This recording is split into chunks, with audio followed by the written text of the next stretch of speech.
السلام عليكم ورحمة الله وبركاته.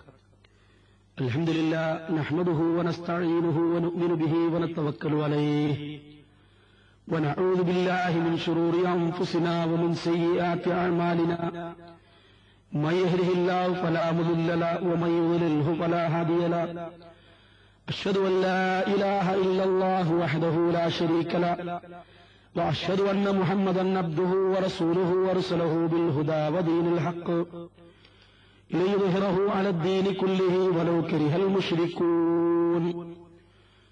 اللهم صل على محمد وعلى آل محمد كما صليت على إبراهيم وعلى آل إبراهيم إنك حميد مجيد. اللهم بارك على محمد وعلى آل محمد كما باركت على إبراهيم وعلى آل إبراهيم إنك حميد مجيد. أما بعد فإن خير الحديث كتاب الله وخير الهدي هدي محمد صلى الله عليه وسلم وشر الأمور محدثاتها وكل بدعة ضلالة. أيها الناس اتقوا الله عباد الله أوصيكم وإياي بتقوى الله. اتقوا الله حق تقاته ولا تموتن إلا وأنتم مسلمون. أعوذ بالله من الشيطان الرجيم. بسم الله الرحمن الرحيم. أم لم ينبأ بما في صحف موسى وإبراهيم الذي وفى ألا تزر وازرة وزر أخرى وأن ليس للإنسان إلا ما سعى. بسم الله الرحمن الرحيم. وأيوب إذ نادى ربه أني مسني الضر وأنت أرحم الراحمين. بسم الله الرحمن الرحيم. قل إنما أدعو ربي ولا أشرك به أحدا. ബഹുമാന്യരായ സഹോദരന്മാരെ, സഹോദരിമാരെ, ജ്യേഷ്ഠാനുജന്മാരെ, സുഹൃത്തുക്കളെ, നാട്ടുകാരെ, ജീവിതത്തിന്റെ എല്ലാ മേഖലകളിലും അള്ളാഹുവിനെ ഭയപ്പെടുകയും അവന്റെ നിയമങ്ങളും നിർദ്ദേശങ്ങളും അനുസരിച്ച് ജീവിക്കുകയും ചെയ്യണമെന്ന് ആദ്യം എന്നോടും തുടർന്ന് നിങ്ങളോടും വസിയത്ത് ചെയ്യുകയാണ്, ഉപദേശിക്കുകയാണ്. സഹോദരന്മാരെ, മുജാഹിദ് പ്രസ്ഥാനത്തെ സംബന്ധിച്ചിടത്തോളം കഴിഞ്ഞുപോയ പ്രവാചകന്മാരുടെ മാതൃക ഉൾക്കൊണ്ടുകൊണ്ട് അവരുടെ പ്രബോധന ശൈലിയും അവരുടെ മാതൃകയും അവരുടെ ആദർശവുമാണ് ജനങ്ങൾ പഠിക്കേണ്ടതും ജനങ്ങൾ പകർത്തേണ്ടതും എന്ന് വിശ്വസിക്കുന്നവരാണവർ. കാരണം കാലാകാലങ്ങളിൽ വന്ന പ്രവാചകന്മാർ ഓരോ സമൂഹത്തിലേക്ക് കടന്നു വരുമ്പോഴും ആ സമൂഹത്തിലുണ്ടായിരുന്ന വിശ്വാസങ്ങൾക്കും ആചാരങ്ങൾക്കുമേരെ കടുത്ത വിമർശനങ്ങളും അതികർക്കശമായ സ്വരത്തിൽ താക്കീതുകൾ നൽകിക്കൊണ്ടുമായിരുന്നു അവർ കടന്നുവന്നത്. എന്താണ് ആ രൂപത്തിൽ പ്രവാചകന്മാർ പ്രബോധനം നടത്തുവാനും വിമർശിക്കുവാനും കാരണമായിത്തീരുന്നത്? പ്രത്യേകമായ ചില പരിതസ്ഥിതികൾ ഉണ്ടായിത്തീർന്നിട്ടുണ്ട്. ഇവിടെ നാം പ്രവാചകന്മാരുടെ മാതൃക, പ്രവാചകന്മാരുടെ മാർഗം, സിറാത്തുൽ മുസ്തഖീം എന്താണെന്ന് വിശദീകരിക്കുമ്പോൾ നാം പ്രവാചകന്മാരുടെ കഥകളിലൂടെയും അവരുടെ ചരിത്രത്തിലൂടെയും കടന്നുപോകേണ്ടി വരും. അത് കടന്നുപോകുമ്പോൾ അവരുടെ മാതൃക എന്തായിരുന്നു എന്ന് വളരെ വ്യക്തമായും പരിശുദ്ധ ഖുർആനിൽ നിന്ന് നമ്മൾക്ക് മനസ്സിലാക്കാൻ കഴിയും. ഒരു റിപ്പോർട്ട് പ്രകാരം 1,00,000-ൽ ചില്ലുവാനും പ്രവാചകന്മാർ ദുനിയാവിലേക്ക് വന്നിട്ടുണ്ട്. ഒരു പ്രവാചകന് ശേഷം മറ്റൊരു പ്രവാചകൻ, അതിനുശേഷം മറ്റൊരു പ്രവാചകൻ. ഓരോ പ്രവാചകന്മാർ കടന്നു വരുമ്പോഴും ആ പ്രവാചകന്മാരെ ബഹിഷ്കരിക്കുകയും ആ പ്രവാചകന്മാരെ കല്ലെറിയുകയും ആ പ്രവാചകന്മാരെ അട്ടിയോടിക്കുകയും ചെയ്യുന്നവരായിരുന്നു ഭൂരിപക്ഷം ആളുകൾ. ഇത് റസൂലുള്ളാഹി സ്വല്ലല്ലാഹു അലൈഹി വസല്ലമ ഒരു കഥയിലൂടെ നമ്മൾക്ക് പറഞ്ഞു തന്നിട്ടുണ്ട്. റസൂലുള്ള പറഞ്ഞു, ഒരു നാട്ടിൽ കുറെ ആളുകൾ താമസിക്കുന്നു.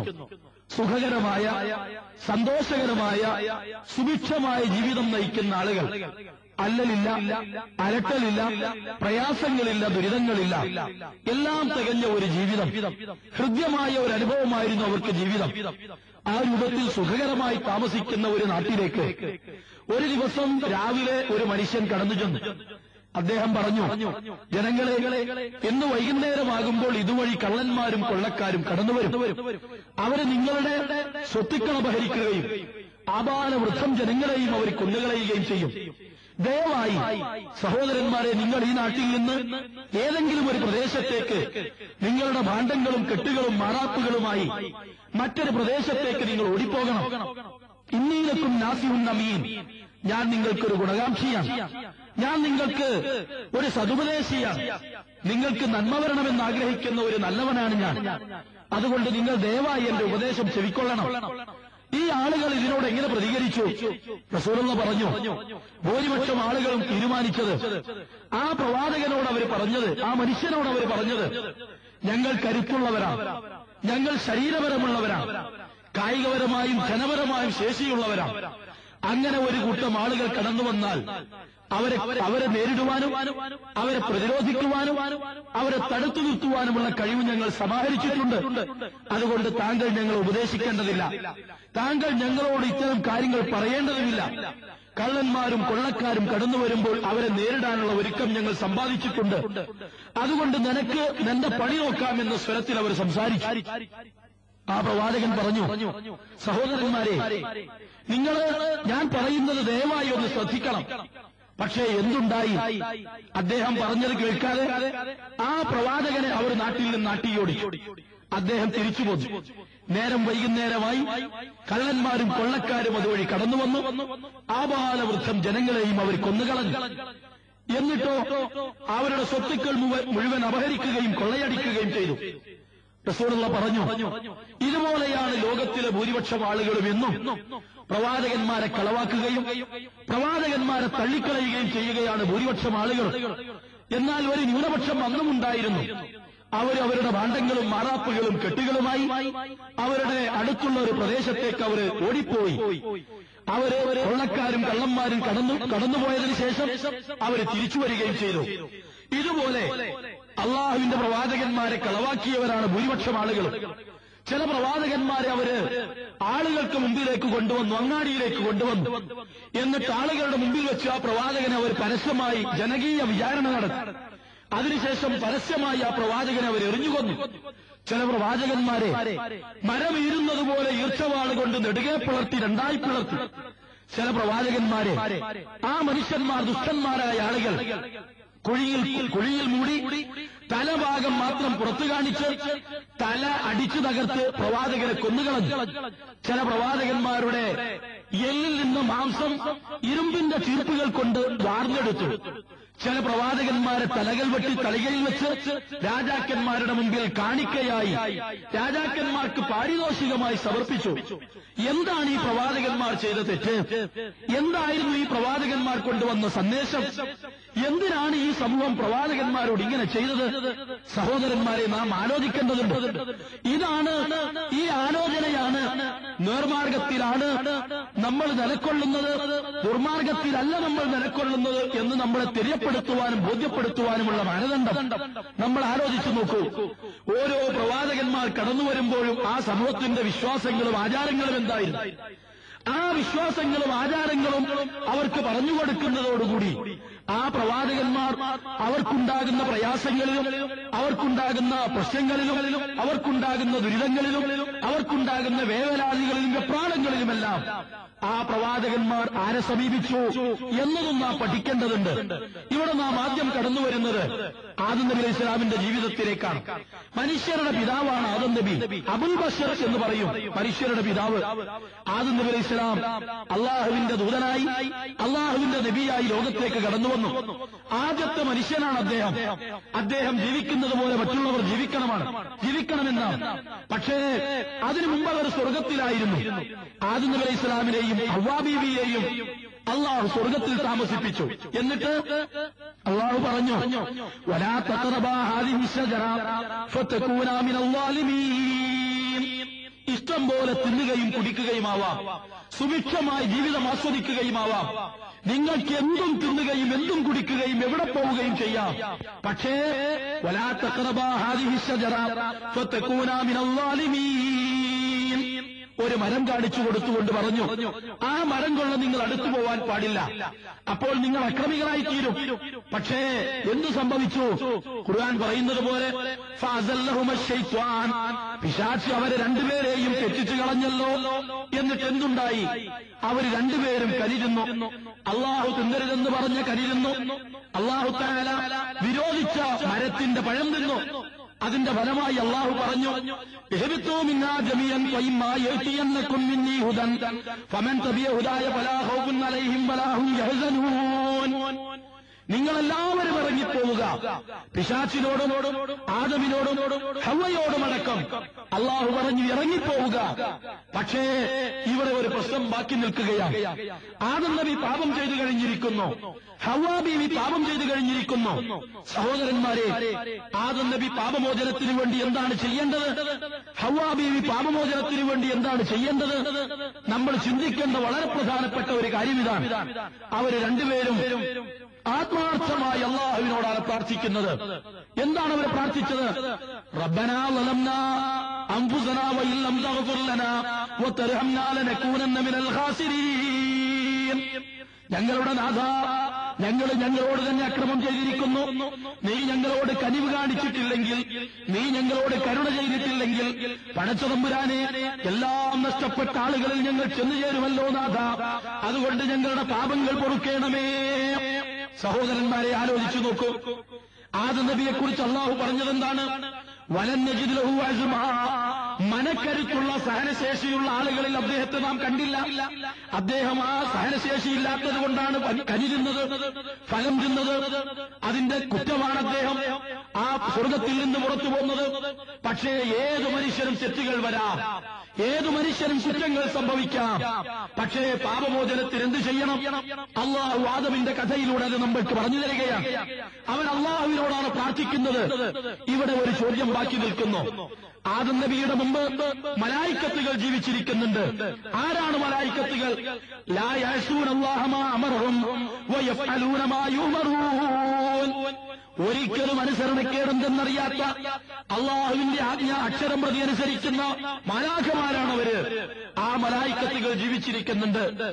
ആദം നബി അലൈഹി സ്വലാമിന്റെ മുമ്പ് ജിബ്രീൽ അലൈഹി സ്വലാമുണ്ട്, മീകായിലുണ്ട്, അസ്രായീലുണ്ട്. കോടിക്കണക്കിന് അള്ളാഹുവിന്റെ മലായിക്കത്തുകളുണ്ട്. ആ മലായിക്കത്തുകളോട് ആദം നബി അലൈഹി സ്വലാം, ജിബ്രീലെ, മലായിക്കത്തുകളെ എന്റെ പാപം പൊറുത്തു തരൂ എന്ന് പ്രാർത്ഥിച്ചിട്ടുണ്ടോ? ഇല്ല. ആദം നബി അലൈഹി സ്വലാം അള്ളാഹുവിനോടാണ് പ്രാർത്ഥിച്ചത്. ആദം നബിയുടെ മുമ്പ് ജിന്ന് സമൂഹമുണ്ട്, ജിന്നുകളിൽപ്പെട്ട മഹാത്മാക്കളുണ്ട്. ആ ജിന്നുകളോടും ആദം നബി അലൈഹി സ്വലാം പ്രാർത്ഥിക്കുന്നില്ല, അള്ളാഹുവിനോടാണ് അദ്ദേഹം പ്രാർത്ഥിക്കുന്നത്. എന്തുകൊണ്ട്? സഹോദരന്മാരെ, ചിന്തിക്കുക. എന്തുകൊണ്ട് ആദം നബി അത് ചെയ്തു? അള്ളാഹുവിനോട് മാത്രമാണ് ആദം നബി അലൈഹി സ്വലാം പ്രാർത്ഥിച്ചത്. എന്തുകൊണ്ട് അദ്ദേഹം അള്ളാഹുവിനോട് മാത്രം പ്രാർത്ഥിച്ചു? അത് നമ്മൾക്ക് പറയാം. നിങ്ങളത് ഓർമ്മ വെക്കുക. പക്ഷേ അല്ലാഹു തആല ഇതിലൂടെ പഠിപ്പിക്കുന്നത് എന്താണ്? പാപമോചനത്തിന് വേണ്ടി നിങ്ങൾ അള്ളാഹുവിനോട് പ്രാർത്ഥിക്കണം. കാരണം വമൻ യഗ്ഫിറു ദുനൂബ ഇല്ലല്ലാഹ്, അല്ലാഹുവല്ലാതെ ആരാണ് നിങ്ങളുടെ പാപങ്ങൾ പൊറുക്കാനുള്ളത്? അള്ളാഹു മറ്റൊരു സ്ഥലത്ത് പറയുന്നത് എന്താണ്? യാ ഇബാദിയല്ലദീന അസ്റഫൂ അലാ അൻഫുസിഹിം ലാ തഖ്നതൂ മിൻ റഹ്മത്തില്ലാഹ് ഇന്നല്ലാഹ യഗ്ഫിറു ദുനൂബ ജമീഅ ഇന്നഹു ഹുവൽ ഗഫൂറുർ റഹീം. പാപങ്ങളിൽ ആണ്ടുപോയ എന്റെ അടിമകളെ, സഹോദരന്മാരെ, അള്ളാഹു വിളിക്കുന്നത് ആരെയാണ്? പാപങ്ങൾ ചെയ്തവരെ എന്താണ് വിളിക്കുന്നത്? യാ ഇബാദിയല്ലദീന അസ്റഫൂ അലാ അൻഫുസിഹിം, പാപങ്ങളിൽ ആണ്ടുപോയ, പാപങ്ങളിൽ മുങ്ങിക്കുളിച്ച, അമിതമായി തെറ്റുകൾ ചെയ്തു കൂട്ടിയ പാപികളെ എന്നല്ല, എന്റെ അടിമകളെ. ലാ തഖ്നതൂ മിൻ റഹ്മത്തില്ലാഹ്, അള്ളാഹുവിന്റെ കാരുണ്യത്തെക്കുറിച്ച് നിങ്ങൾ നിരാശരാവരുത്. ഇന്നല്ലാഹ യഗ്ഫിറു ദുനൂബ ജമീഅ, എല്ലാ പാപങ്ങളും പൊറുക്കുന്നവനാണ് അല്ലാഹു. എല്ലാ പാപങ്ങളും പൊറുക്കുന്നവനാണ് അല്ലാഹു. പടച്ചതമ്പുരാൻ ഈ കാര്യം നമ്മൾക്ക് വിശദീകരിച്ചു തരുന്നു. ഇന്നല്ലാഹ യഗ്ഫിറു ദുനൂബ ജമീഅ, എല്ലാ പാപങ്ങളും പൊറുക്കുന്നവനാണ് അല്ലാഹു. അതുകൊണ്ട് അള്ളാഹുവിനോട് പാപമോചനം തേടണം എന്നാണ് അള്ളാഹു നമ്മളോട് ഉണർത്തുന്നത്. അതാണ് ആദം നബി അലൈഹി സ്വലാമിയുടെ കഥയിലൂടെ പടച്ചവൻ നമ്മളെ പഠിപ്പിക്കുന്നത്. നിങ്ങൾ ആലോചിച്ചു നോക്കൂ, എന്താണ് അങ്ങനെ പറയാനുള്ള കാരണം? അള്ളാഹുവിനെ പരിചയപ്പെടുത്തുകയാണ്. എങ്ങനെ? വഇദാ സഅലക ഇബാദി അന്നി ഫഇന്നി ഖരീബുൻ ഉജീബു ദഅവത്തദ് ദാഇ ഇദാ ദഅൻ ഫൽയസ്തജീബൂ ലീ വൽയുമിനൂ ബി ലഅല്ലഹും യർശുദൂൻ. മുഹമ്മദേ, എന്നെക്കുറിച്ച് എന്റെ അടിമകൾ നിന്നോട് ചോദിച്ചാൽ അവരോട് പറയുക, ഫഇന്നി ഖരീബുൻ, ഞാൻ അവരുടെ സമീപസ്ഥനാകുന്നു. ഉജീബു ദഅവത്തദ് ദാഇ ഇദാ ദഅൻ, പ്രാർത്ഥിക്കുന്നവർ എന്നോട് പ്രാർത്ഥിക്കട്ടെ, ഞാൻ അവരുടെ പ്രാർത്ഥനയ്ക്ക് ഉത്തരം നൽകുന്നവനാണ്. ഫൽയസ്തജീബൂ ലീ, അതുകൊണ്ട് അവരെനിക്ക് ഉത്തരം തരട്ടെ, ഞാൻ പറയുന്നത് അവർ കേൾക്കട്ടെ. ഫൽയുമിനൂ ബി, അവരെന്നെ വിശ്വസിക്കുകയും ചെയ്തു കൊള്ളട്ടെ.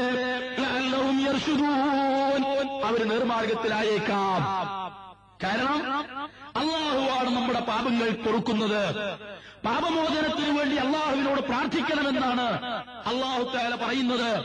അതുകൊണ്ടാണ് അള്ളാഹു പറഞ്ഞത്, ഇസ്തഗ്ഫിറൂ റബ്ബക്കും ഇന്നഹു കാന ഗഫാറാ, നിങ്ങൾ നിങ്ങളുടെ രക്ഷിതാവിനോട് പ്രാർത്ഥിക്കുക, പാപമോചനത്തിന് തേടുക, അവൻ പാപങ്ങൾ പൊറുക്കുന്നവനാകുന്നു. അതാണ് ആദം നബി അലൈഹി സ്വലാമിയുടെ ജീവിതത്തിലൂടെ പടച്ചവൻ നമ്മളെ പഠിപ്പിക്കുന്നത്. സഹോദരന്മാരെ, അപ്പോൾ ആദം നബി അള്ളാഹുവിനോട് പ്രാർത്ഥിച്ചു. അടുത്ത പ്രവാചകനാരാണ്? നോഹ് നബി അലൈഹിസ്സലാം. അദ്ദേഹത്തിന് മുമ്പും ചില ദൂതന്മാർ വന്നിട്ടുണ്ട്.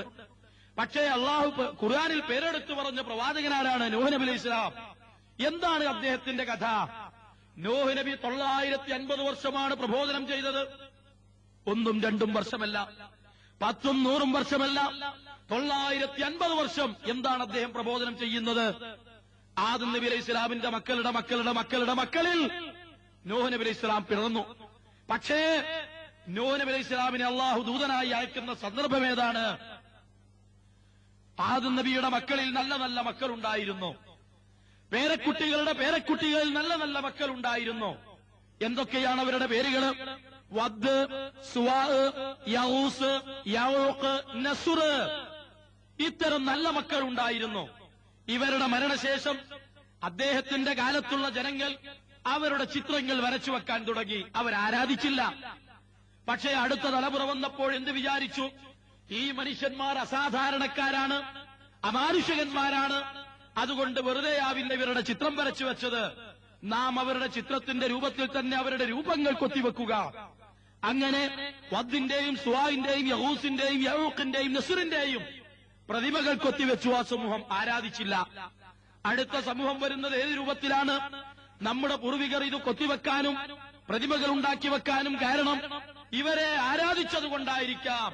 അതുകൊണ്ട് വദ്ദിനോട് നമ്മൾക്ക് പ്രാർത്ഥിക്കാം, വദ്ദിന് നേർച്ച വഴിപാടുകൾ ചെയ്യാം, വദ്ദിനോട് നമ്മൾക്ക് സഹായങ്ങൾ ചോദിക്കാം. അവരവരോട് പ്രാർത്ഥനകളും വഴിപാടുകളും തുടങ്ങി. ആ സമയത്താണ് ഇന്നാ അർസൽനാ നൂഹൻ ഇലാ ഖൗമിഹി, നോഹിനെ നാം അദ്ദേഹത്തിന്റെ സമൂഹത്തിലേക്ക് നിയോഗിക്കുന്നത്, അദ്ദേഹത്തിന്റെ തന്നെ ഖൗമിലേക്ക് നിയോഗിക്കുന്നത്. അദ്ദേഹം പറഞ്ഞു, യാ ഖൗമി ഉബ്ദുല്ലാഹ മാ ലക്കും മിൻ ഇലാഹിൻ ഗൈറുഹു അഫലാ തത്തഖൂൻ. എന്റെ സമൂഹമേ, നിങ്ങൾ അള്ളാഹുവിനെ മാത്രം ആരാധിക്കണം, അവരല്ലാത്ത ഒരു ആരാധ്യം നിങ്ങൾക്കില്ല. എന്താണ് കൂട്ടരെ നിങ്ങൾ പടച്ചവനെ പേടിക്കാത്തത്? നൂഹ് നബി അലൈഹി സ്വലാം പറയാണ്. അവരെന്ത് ചെയ്യുന്നു? വദ്ദിനെയും സുവാഇനെയും യഹൂസിനെയും ആരാധിക്കുന്നു. അപ്പോൾ നൂഹ് നബി അലൈഹി സ്വലാമിനെ അള്ളാഹു നിയോഗിക്കുന്നു. അദ്ദേഹം അള്ളാഹുവിനോട് മാത്രം ആരാധിക്കണമെന്ന് പറയുന്നു. പക്ഷേ നമ്മൾ നേരത്തെ സൂചിപ്പിച്ചതുപോലെ ആ ഭൂരിപക്ഷം വരുന്ന ജനങ്ങൾ 950 വർഷം പ്രബോധനം നടത്തിയിട്ട് ഭൂരിപക്ഷം വരുന്ന ജനങ്ങളും അദ്ദേഹത്തെ തള്ളിക്കളഞ്ഞു, അദ്ദേഹത്തെ പരിഹസിച്ചു, അദ്ദേഹത്തെ ഭ്രാന്തനെന്ന് വിളിച്ചു. സഹോദരന്മാരെ, വേദനയൂറുന്ന വേദന പൊട്ടിയൊഴുകുന്ന സ്വരത്തിൽ അദ്ദേഹം ജനങ്ങളെ വിളിച്ചു. അദ്ദേഹം ജനങ്ങളെ രഹസ്യമായും പരസ്യമായും വിളിച്ചു. പക്ഷേ ആളുകൾ മുഴുവൻ അദ്ദേഹത്തിന്റെ ശത്രുക്കളായി. അവരദ്ദേഹത്തെ പലയിടത്തു നിന്നും കല്ലെറിഞ്ഞു, അവരദ്ദേഹത്തെ ദ്രോഹിച്ചു. അവസാനം നിൽക്കക്കള്ളിയില്ലാതെ അള്ളാഹുവിനോട് അദ്ദേഹം പറഞ്ഞു, റബ്ബി ഇന്നി ദഅവ്തു ഖൗമി ലൈലൻ വനഹാറ ഫലം യജിദുഹും ദുആഇ ഇല്ലാ ഫിറാറാ. നാഥാ, രാവും പകലുമില്ലാതെ ഞാൻ എന്റെ സമൂഹത്തെ വിളിച്ചു, രഹസ്യമായും പരസ്യമായും ഞാൻ എന്റെ സമൂഹത്തെ വിളിച്ചു. പക്ഷേ ഞാൻ അവരെ വിളിക്കുമ്പോഴെല്ലാം കുല്ലമാ ദഅവ്തുഹും ജഅലു അസാബിയഹും ഫീ ആദാനിഹിം, അവരെ വിളിക്കുമ്പോഴെല്ലാം അവര് വിരലുകൾ ചെവികളിൽ തിരുകി ഓടുകയായിരുന്നു. നാഥാ, അതുകൊണ്ട് ഇന്നക ഇൻ തദറുഹും യുളില്ലു ഇബാദക വലാ യലിദു ഇല്ലാ ഫാജിറൻ കഫാറാ. നാഥാ, ഈ സമൂഹത്തെ എങ്ങാനും നീ ബാക്കി വെച്ചാൽ ദുഷ്ടന്മാരെയും തെമ്മാടികളെയുമായ ആളുകളെയാണ് ഇവർ പെറ്റുണ്ടാക്കുക, ഇവർ ജനിപ്പിക്കുക. അതുകൊണ്ട് നശിപ്പിക്കുക നാഥ. നൂഹ് നബി പ്രാർത്ഥിക്കുകയാണ്. ആരോട്? അള്ളാഹുവിനോട്. സഹോദരന്മാരെ, നിങ്ങൾ ആലോചിച്ചു നോക്കൂ. ഈ നാട്ടിൽ ഒരു പോക്കിരിയായ, ഒരു ദുഷ്ടനായ, എല്ലാ വഷളത്തരങ്ങളും ചെയ്തു കൂട്ടുന്ന ഒരാളുണ്ടായാൽ നമ്മളൊക്കെ അയാൾക്കെതിരെ പ്രാർത്ഥിക്കും. പടച്ചവനെ, ഈ ശൈത്താൻ ചത്തുകിട്ടിയാൽ മതിയായിരുന്നു എന്ന് പ്രാർത്ഥിക്കും. ഒരു നാട്ടിലെ ആളുകൾ മുഴുവനും ഇത്തരം ശൈത്താന്മാരായാലോ, ഇത്തരം പിശാചുക്കളായാലോ, ആ നാട് നശിക്കും, അവർക്കുണ്ടാകുന്ന മക്കൾ ദുഷിക്കും. അതുകൊണ്ടൊരു പ്രവാചകൻ ആത്മാർത്ഥമായി പറഞ്ഞു, നാഥ, ഇവരെ നശിപ്പിക്കുക. വലാ യലിദു ഇല്ലാ ഫാജിറൻ കഫാറ. തമ്മാടികളിൽ നിന്നുള്ള ആളുകളെ മാത്രമേ ഇവർ ജനിപ്പിച്ചുണ്ടാക്കുകയുള്ളൂ. അതുകൊണ്ട് റബ്ബിൻ സുർനി ബിമാ യഅമലൂൻ, പടച്ചവനെ, അവർ ചെയ്യുന്നതിൽ നിന്ന് നീ എന്നെ സഹായിക്കുകയും ചെയ്യുന്നാഥ. പ്രാർത്ഥന അല്ലാഹു സ്വീകരിച്ചു. കഥ നമ്മൾക്കറിയാം. ആകാശത്തിന്റെ വാതിലുകൾ തുറന്നു, ഭൂമിയുടെ മടക്കുകളും ഭൂമിയുടെ പഴുതുകളും തുറന്നു വെച്ചു. അടുപ്പിൽ നിന്ന് പോലും ഉറവ് പൊട്ടാൻ തുടങ്ങി. ആകാശത്ത് നിന്ന് മഴ പെയ്തിറങ്ങി, ഭൂമി ഉറവെടുക്കാൻ തുടങ്ങി, അടുപ്പുറവെടുക്കാൻ തുടങ്ങി. വെള്ളം കുന്നുകളും കുഴികളും നികന്നു, മാമലകൾ മൂടാൻ തുടങ്ങി. മലയിലുള്ള വൃക്ഷങ്ങൾ പോലും അതിന്റെ തൂമ്പ് പോലും കാണാത്ത രൂപത്തിൽ വെള്ളം മൂടാൻ തുടങ്ങി. ആ അവസരത്തിൽ അള്ളാഹുവിന്റെ പ്രവാചകനായ നൂഹ് നബിയുടെ മകനുണ്ട്, നൂഹ് നബി അലൈഹി ഇസ്ലാമിന്റെ മകനുണ്ട്, വെള്ളത്തിൽ മുങ്ങിച്ചത്തുകൊണ്ടിരിക്കുന്നു. നിങ്ങൾ ആലോചിച്ചു നോക്കൂ. അള്ളാഹുവിനോട് പ്രാർത്ഥിച്ച നൂഹ് നബി അലൈഹി ഇസ്ലാം എന്തിനാണ് പ്രാർത്ഥിച്ചത്? ശത്രുക്കളിൽ നിന്ന് രക്ഷ കിട്ടാൻ, ശത്രുക്കളിൽ നിന്ന് മോചനം കിട്ടാൻ, ശത്രുക്കളിൽ നിന്ന് രക്ഷ നേടാൻ പടച്ചവനോട് പ്രാർത്ഥിക്കണമെന്നാണ് നൂഹ് നബി നമ്മളെ പഠിപ്പിക്കുന്നത്. നിങ്ങൾ ആലോചിച്ചു നോക്കൂ. നൂഹ് നബി അലൈഹി ഇസ്ലാമിന്റെ മുമ്പ് നൂറുകണക്കിന്, ആയിരക്കണക്കിന് മഹാത്മാക്കൾ ഉണ്ടായിരുന്നു. 10,000-കണക്കിന് മലായിക്കത്തുകളുണ്ട്, ജിന്നുകളുണ്ട് 10,000-കണക്കിന്.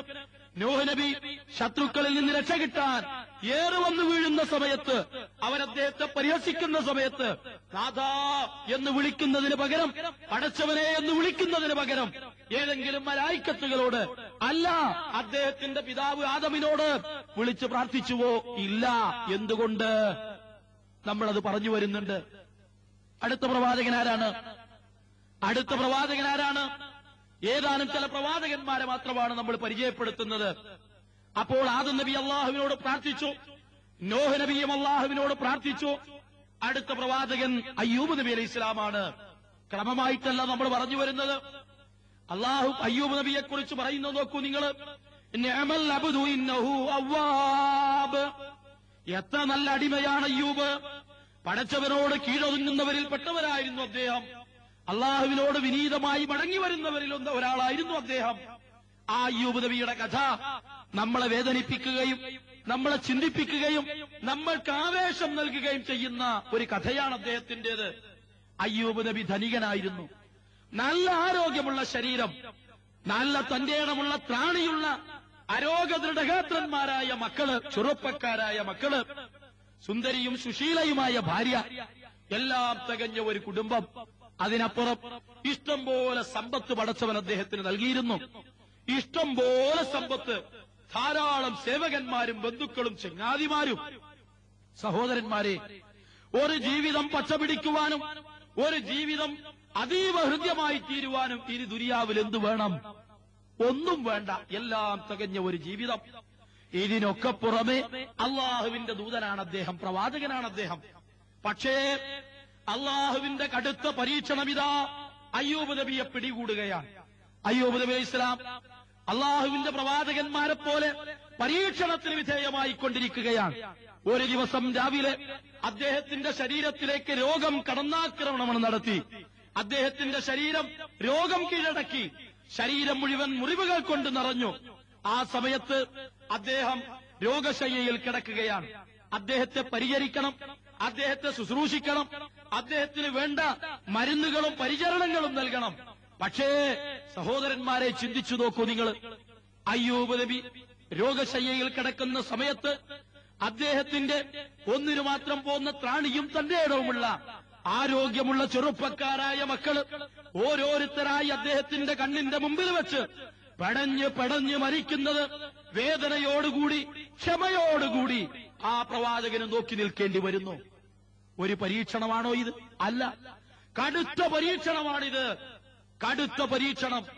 ആ സമയത്ത് അദ്ദേഹത്തെ പരിചരിക്കേണ്ട ഭാര്യ പറഞ്ഞത് എന്താണ്? അള്ളാഹു നിങ്ങളോട് കോപിച്ചിരിക്കുന്നു, അതിന്റെ ഫലമാവാം ഇത് എന്ന് പറഞ്ഞ് ഭാര്യ പോലും അല്പം വിട്ടുനിന്നു. അദ്ദേഹത്തെ പരിചരിക്കേണ്ട ചങ്ങാതിമാരും സ്നേഹിതന്മാരും അദ്ദേഹത്തിന്റെ ധനവുമായി കടന്നുകളഞ്ഞു. ഇന്ന് രോഗശയ്യയിൽ ഒരർത്ഥത്തിൽ ദുനിയാവിൽ പോലും അയ്യൂബ് നബി ഏകനാണ്. അദ്ദേഹത്തെ പരിചരിക്കാൻ ആരുമില്ല, അദ്ദേഹത്തെ സഹായിക്കുവാൻ ആരുമില്ല. സഹോദരന്മാരെ, ഇങ്ങനെ ദുരിതം കൊണ്ട് വലഞ്ഞ, പ്രയാസം കൊണ്ട് വലഞ്ഞ, പ്രശ്നങ്ങൾ കൊണ്ട് വലഞ്ഞ, രോഗങ്ങൾ കൊണ്ട് ബുദ്ധിമുട്ടിയ ഈ പ്രവാചകൻ അതിൽ നിന്ന് മോചനത്തിനു വേണ്ടി ആരോടാണ് പ്രാർത്ഥിച്ചത്? ആരോടാണ് പ്രാർത്ഥിച്ചത്? അയ്യൂബ് നബിയുടെ മുമ്പ് 10,000-കണക്കിന് നബിമാർ മരിച്ചു പോയിട്ടുണ്ട്. അയ്യൂബ് നബി അലൈഹി ഇസ്ലാമിന്റെ മുമ്പ് 10,000-കണക്കിന് ഔലിയാക്കന്മാർ മരിച്ചു പോയിട്ടുണ്ട്. അയ്യൂബ് നബിയുടെ മുമ്പ് അള്ളാഹു തെരഞ്ഞെടുത്ത മഹാന്മാരായ ദൂതന്മാർ കഴിഞ്ഞു പോയിട്ടുണ്ട്. ആദമേ, എന്റെ രോഗം ശിഫയാക്കേണമേ, ആദമേ, എന്റെ കഷ്ടപ്പാടുകൾ നീക്കിത്തരേണമേ, മലക്കുകളെ, പ്രവാചകന്മാരെ, നിങ്ങൾ എന്നെ സഹായിക്കണമേ എന്ന് അദ്ദേഹം പ്രാർത്ഥിച്ചുവോ? ഇല്ല. അദ്ദേഹം ആരോടാണ് പ്രാർത്ഥിച്ചത്? ഇത്ര ദുരിതം കൊണ്ട് വലഞ്ഞ ഒരു മനുഷ്യൻ ആരോടാണ് പ്രാർത്ഥിച്ചത്? അള്ളാഹു നമ്മൾക്കത് പറഞ്ഞു തരുന്നു. വഅയ്യൂബ ഇദ് നാദാ റബ്ബഹു അന്നീ മസ്സനിയൽ ദുർറു വഅൻത അർഹമുർ റാഹിമീൻ ഫസ്തജബ്നാ ലഹു ഫകശഫ്നാ മാ ബിഹി മിൻ ദുർരിൻ വഅതൈനാഹു അഹ്ലഹു വമിസ്ലഹും മഅഹും റഹ്മത്തൻ മിൻ ഇൻദിനാ വദിക്റാ ലിൽ ആബിദീൻ. അള്ളാഹു പറയുന്നു പരിശുദ്ധ ഖുർആനില്, വഅയ്യൂബ ഇദ് നാദാ റബ്ബഹു, അയ്യൂബ് നബി തന്റെ രക്ഷിതാവിനെ വിളിച്ചു പ്രാർത്ഥിച്ച സന്ദർഭം ഓർക്കണേ. അന്നീ മസ്സനിയൽ ദുർറു വഅൻത അർഹമുർ റാഹിമീൻ, നാഥാ, എനിക്ക് ദുരിതം വന്നിരിക്കുന്നു, നീ അർഹമുർ റാഹിമാണല്ലോ തമ്പുരാനെ. എന്റെ രോഗത്തിൽ നീ എന്നെ കരകയറ്റണമേ തമ്പുരാനെ, എന്റെ പ്രയാസങ്ങൾ ദൂരീകരിക്കണമേ തമ്പുരാനെ, എന്റെ ബുദ്ധിമുട്ടുകളിൽ നിന്നും എനിക്ക് പറ്റിയ ദുരന്തത്തിൽ നിന്നും നീ എനിക്ക് മോചനമരുളേണമേ നാഥാ. അള്ളാഹുവിനോടാണ് പ്രാർത്ഥിക്കുന്നത്, പടച്ചവനോടാണ് പ്രാർത്ഥിക്കുന്നത്. എന്തു ചെയ്തു അള്ളാഹു? എന്തു ചെയ്തു? ഫസ്തജബ്നാ ലഹു, നാം അദ്ദേഹത്തിന് ഉത്തരം നൽകി. ഫകശഫ്നാ മാ ബിഹി മിൻ ദുർരിൻ വഅതൈനാഹു അഹ്ലഹു വമിസ്ലഹും മഅഹും റഹ്മത്തൻ മിൻ ഇൻദിനാ വദിക്റാ ലിൽ ആബിദീൻ. അദ്ദേഹത്തിനെ ബാധിച്ചിരിക്കുന്ന മുഴുവൻ ദുരിതങ്ങളിൽ നിന്നും മുഴുവൻ പ്രയാസങ്ങളിൽ നിന്നും നാം അദ്ദേഹത്തിന് മോചനം നൽകി. ആലോചിച്ചു നോക്കൂ. ഫകശഫ്നാ മാ ബിഹി മിൻ ദുർരിൻ വഅതൈനാഹു അഹ്ലഹു വമിസ്ലഹും മഅഹും. അദ്ദേഹത്തിന്റെ ഭാര്യ തിരിച്ചു വന്നു, അദ്ദേഹത്തിന് വീണ്ടും സേവകന്മാരും ബന്ധുക്കളും ഉണ്ടായി, അദ്ദേഹത്തിന് വീണ്ടും ധനമുണ്ടായി. അള്ളാഹു വീണ്ടും അള്ളാഹുവിന്റെ മഹത്തായ പതിലുകൊണ്ട് വീണ്ടും അദ്ദേഹത്തിന് മക്കളുണ്ടായി. എന്താണ് പ്രശ്നം? അള്ളാഹു അവസാനം പറഞ്ഞു, വദിക്റാ ലിൽ ആബിദീൻ, അള്ളാഹുവിനെ ആരാധിക്കുന്ന ആളുകൾക്ക് ഇതൊരു സ്മരണയാകുന്നു, ഒരു ഓർമ്മയാകുന്നു. സഹോദരന്മാരെ, അയ്യൂബ് നബിയുടെ മുമ്പ് കൊട്ടക്കണക്കിന് നബിമാർ മരിച്ചു പോയിട്ടുണ്ട്. ആ നബിമാർ പുണ്യവാളന്മാരാണ്, മഹാരഥന്മാരാണ്. ഒരു പ്രവാചകനെ ഒരു തട്ടിലും മറ്റൊരു പ്രവാചകനെ മറ്റൊരു തട്ടിലും ഈ ലോകത്തിലെ മുഴുവൻ മനുഷ്യന്മാരെയും, നല്ല മനുഷ്യന്മാരെയും മറ്റേ തട്ടിലും വെച്ചാൽ പ്രവാചകന്റെ തുലാസ് കനം തൂങ്ങുമെന്നത് എല്ലാവരും വിശ്വസിക്കുന്ന, അംഗീകരിക്കുന്ന കാര്യമാണ്. ആ പ്രവാചകന്മാരാണ് മരിച്ചുപോയത്. അത്തരം മരിച്ചുപോയ പ്രവാചകന്മാരോട് പ്രവാചകനായ അയ്യൂബ് നബി അലൈഹി ഇസ്ലാം വിളിച്ചു പ്രാർത്ഥിക്കുന്നില്ല. എന്തുകൊണ്ട്? നമ്മൾ പറയുന്നുണ്ട്. അടുത്ത പ്രവാചകൻ ആരാണ്? അടുത്ത പ്രവാചകൻ യൂനുസ് നബി അലൈഹിസ്സലാം.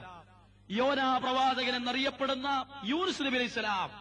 എന്താണ് അദ്ദേഹത്തിന്റെ പ്രശ്നം? അദ്ദേഹത്തെ അള്ളാഹു ദൂതനായി അയച്ചു. നീനവ എന്ന പ്രദേശത്തേക്ക് 1,00,000-ഓളം വരുന്ന ആളുകൾ മാത്രമാണ് ആ പ്രദേശത്തുള്ളത്. ആ സമയത്ത് അള്ളാഹു അദ്ദേഹത്തെ ദൂതനായി നിയോഗിച്ചു. അദ്ദേഹം അവരോട് പ്രസംഗിച്ചു, പ്രബോധനം നടത്തി. വർഷങ്ങളോളം അദ്ദേഹം അധ്വാനിച്ചു. പക്ഷേ ഒരൊറ്റ കുട്ടിയും ഇസ്ലാമിലേക്ക് കടന്നു വരുന്നില്ല, അദ്ദേഹത്തിന്റെ മാർഗം സ്വീകരിക്കുന്നില്ല. അദ്ദേഹത്തിന് ക്ഷമ കിട്ടു. ക്ഷമ കെടാൻ പാടില്ലായിരുന്നു, പക്ഷേ അദ്ദേഹത്തിന് ക്ഷമ കെട്ടു, അദ്ദേഹത്തിന് സഹി കെട്ടു. അദ്ദേഹം എന്തു ചെയ്തു? അള്ളാഹു എന്നെ പ്രബോധനം ചെയ്യാൻ നിയോഗിച്ച ആളാണ് ഞാൻ. അവര് നന്നായോ നന്നായില്ലേ എന്ന് നോക്കേണ്ട പ്രശ്നം എനിക്കില്ല, പറയേണ്ട ചുമതല മാത്രമാണ് എനിക്കുള്ളത് എന്ന സാധാരണ കാര്യം പോലും ആ പ്രവാചകൻ അതാ വിസ്മരിക്കുന്നു. ആളുകൾ നന്നാകാത്തതിന്റെ ഫലം നമ്മൾ അദ്ദേഹത്തെ കുറ്റം പറയുന്നില്ല, നമ്മൾ അദ്ദേഹത്തെ പഴിക്കുന്നില്ല. ക്ഷമകെട്ട സമൂഹം എന്തു ചെയ്തു? ക്ഷമകെട്ട ഈ സമൂഹത്തിൽ നിന്ന് അയ്യൂബ് നബി അലൈഹി സ്വലാം തിരിച്ചു പോന്നു. അദ്ദേഹം തിരിച്ചു പോരാൻ പാടില്ലായിരുന്നു. യൂനുസ് നബി അലൈഹി സ്വലാം തിരിച്ചു പോന്നു. അദ്ദേഹം തിരിച്ചു പോരാൻ പാടില്ലായിരുന്നു. യൂനുസ് നബി അലൈഹി സ്വലാം തിരിച്ചു പോരുന്ന വഴിയിൽ കപ്പലിൽ കയറി. കടലിലൂടെ യാത്ര ചെയ്യുന്ന ഒരുപാട് ആളുകൾ കപ്പലിൽ ഉണ്ടായിരുന്നു. ആ കൂട്ടത്തിൽ യൂനുസ് നബി അലൈഹി സ്വലാമയും കയറിക്കൂടി. പക്ഷേ ഭാരമേറെയാണെന്നും കപ്പൽ ഈ രൂപത്തിൽ മുന്നോട്ട് പോയാൽ ആടി ഉലഞ്ഞ് കപ്പൽ മുങ്ങിത്താണ് പോകുമെന്നും ആളുകൾ പരസ്പരം പറയാൻ തുടങ്ങി. പക്ഷേ ഒരാളെങ്കിലും കപ്പലിൽ നിന്ന് ഇറങ്ങിക്കൊടുത്താൽ മറ്റുള്ള ആളുകൾക്ക് രക്ഷപ്പെടാമെന്ന് അവർ തീരുമാനിച്ചു. അവർ നറുക്കിട്ടു. 3 പ്രാവശ്യം അവർ നറുക്കിട്ടു. നറുക്കിട്ട് 3 പ്രാവശ്യവും കിട്ടിയത് ബഹുമാനപ്പെട്ട യൂനുസ് നബി അലൈഹി സ്വലാമിനാകുന്നു എന്നത് നാം ആലോചിക്കേണ്ടതാണ്. അള്ളാഹുവിന്റെ ഒരു പരീക്ഷണം. ഉടനെ അവരെന്ത് ചെയ്തു? അവർ യൂനുസ് നബി അലൈഹി സ്വലാമിനെ എടുത്തിട്ട് കടലിലേണ്ടറിഞ്ഞു, കടലിലേക്കെറിഞ്ഞു. യൂനുസ് നബി അലൈഹി സ്വലാമിനെ മത്സ്യം വിഴുങ്ങി. കടലിൽ കിടന്ന് ഉഴലുന്ന യൂനുസ് നബി അലൈഹി സ്വലാമിനെ മത്സ്യം വിഴുങ്ങി. ആ സമയത്താണ് അദ്ദേഹത്തിന് ബോധം വരുന്നത്. പടച്ചവനെ, നീ എന്നെ ദൂതനായി നിയോഗിച്ചതാണ്, ഞാൻ അവരെ ഉപദേശിക്കേണ്ടവൻ മാത്രമാണ്. പക്ഷേ ഇതാ ഞാൻ ധിക്കാരം കാണിച്ചു തിരിച്ചു പോന്നിരിക്കുന്നു നാഥ. അദ്ദേഹം മത്സ്യത്തിന്റെ വയറ്റിൽ നിന്ന് കടലിനകത്ത് വെച്ച്, മത്സ്യത്തിനകത്ത് വെച്ച്, അന്ധകാരങ്ങൾക്കടിയിൽ വെച്ച് അദ്ദേഹം ആരോടാണ് പ്രാർത്ഥിക്കുന്നത്? അദ്ദേഹം കടലിനടിയിലാണ്. ആർക്കാണ് അദ്ദേഹത്തെ രക്ഷപ്പെടുത്താൻ കഴിയുക? ആരോടാണ് അദ്ദേഹം പ്രാർത്ഥിക്കേണ്ടത്? അള്ളാഹു പരിശുദ്ധ ഖുർആനിൽ പറഞ്ഞു തരുന്നു. وَذَنُّونِ إِذْ ذَهَبَ مُغَاضِبًا فَظَنَّ أَن لَّن نَّقْدِرَ عَلَيْهِ فَنَادَىٰ فِي الظُّلُمَاتِ أَن لَّا إِلَٰهَ إِلَّا أَنتَ سُبْحَانَكَ إِنِّي كُنتُ مِنَ الظَّالِمِينَ. وَذَنُّونِ إِذْ ذَهَبَ مُغَاضِبًا. ദന്നൂൻ മത്സ്യത്തിന്റെ ആള് യൂനുസ് നബി അലൈഹിസ്സലാം കോപം പിടിച്ചുപോയ, ദേഷ്യം പിടിച്ചുപോയ സന്ദർഭം ഓർക്കണേ. എന്താണ് ദേഷ്യം പിടിച്ചത്? ജനങ്ങൾ നന്നാകാത്തത് കൊണ്ട്. അദ്ദേഹം വിചാരിച്ചു, മൂപ്പർക്കൊരു കുടുസു ഉണ്ടാക്കാൻ എന്നെ കൊണ്ട് സാധ്യമല്ല എന്ന് മൂപ്പര് വിചാരിച്ചുപോയി. മൂപ്പർക്ക് പ്രയാസം വരുത്താൻ എനിക്ക് കഴിയുകയില്ല എന്ന് അദ്ദേഹം വിചാരിച്ചുപോയി. പക്ഷേ അന്ധകാരങ്ങൾക്കടിയിൽ വെച്ച്, മത്സ്യത്തിനകത്തിൽ വയറ്റിൽ വെച്ച്, സമുദ്രത്തിന് അടിയിൽ വെച്ച് അള്ളാഹുവിനോടാണ് അദ്ദേഹം പ്രാർത്ഥിക്കുന്നത്. എന്താണ് അദ്ദേഹത്തിന്റെ പ്രാർത്ഥന? അല്ലാ ഇലാഹ ഇല്ലാ അൻത സുബ്ഹാനക ഇന്നി കുൻതു മിനൽ ളാലിമീൻ. നാഥാ, നീയല്ലാതെ ആരാധ്യനില്ല, നീ പരിശുദ്ധനാണ്, ഞാൻ അക്രമം ചെയ്തു പോയല്ലോ. പടച്ചവനെ, ഞാൻ അക്രമികളിൽ പെട്ടുപോയല്ലോ നാഥാ. ആരോടാണ് പ്രാർത്ഥിക്കുന്നത്? യൂനുസ് നബിയുടെ മുമ്പ് 10,000-കണക്കിന് നബിമാർ മരിച്ചുപോയിട്ടുണ്ട്, അമ്പിയാക്കന്മാർ മരിച്ചുപോയിട്ടുണ്ട്, ഔലിയാക്കന്മാർ മരിച്ചുപോയിട്ടുണ്ട്. ആരോടും യൂനുസ് നബി അലൈഹി സ്വലാം പ്രാർത്ഥിക്കുന്നില്ല, അള്ളാഹുവിനോടാണ് പ്രാർത്ഥിക്കുന്നത്. ഫസ്തജബ്നാ ലഹു, അദ്ദേഹത്തിന് നാം ഉത്തരം കൊടുത്തു. വനജ്ജയ്നാഹു മിനൽ ഗമ്മി ഫകദാലിക നുൻജിൽ മുഅ്മിനീൻ. എല്ലാ ക്ലേശങ്ങളിൽ നിന്നും നാം അദ്ദേഹത്തെ രക്ഷപ്പെടുത്തി.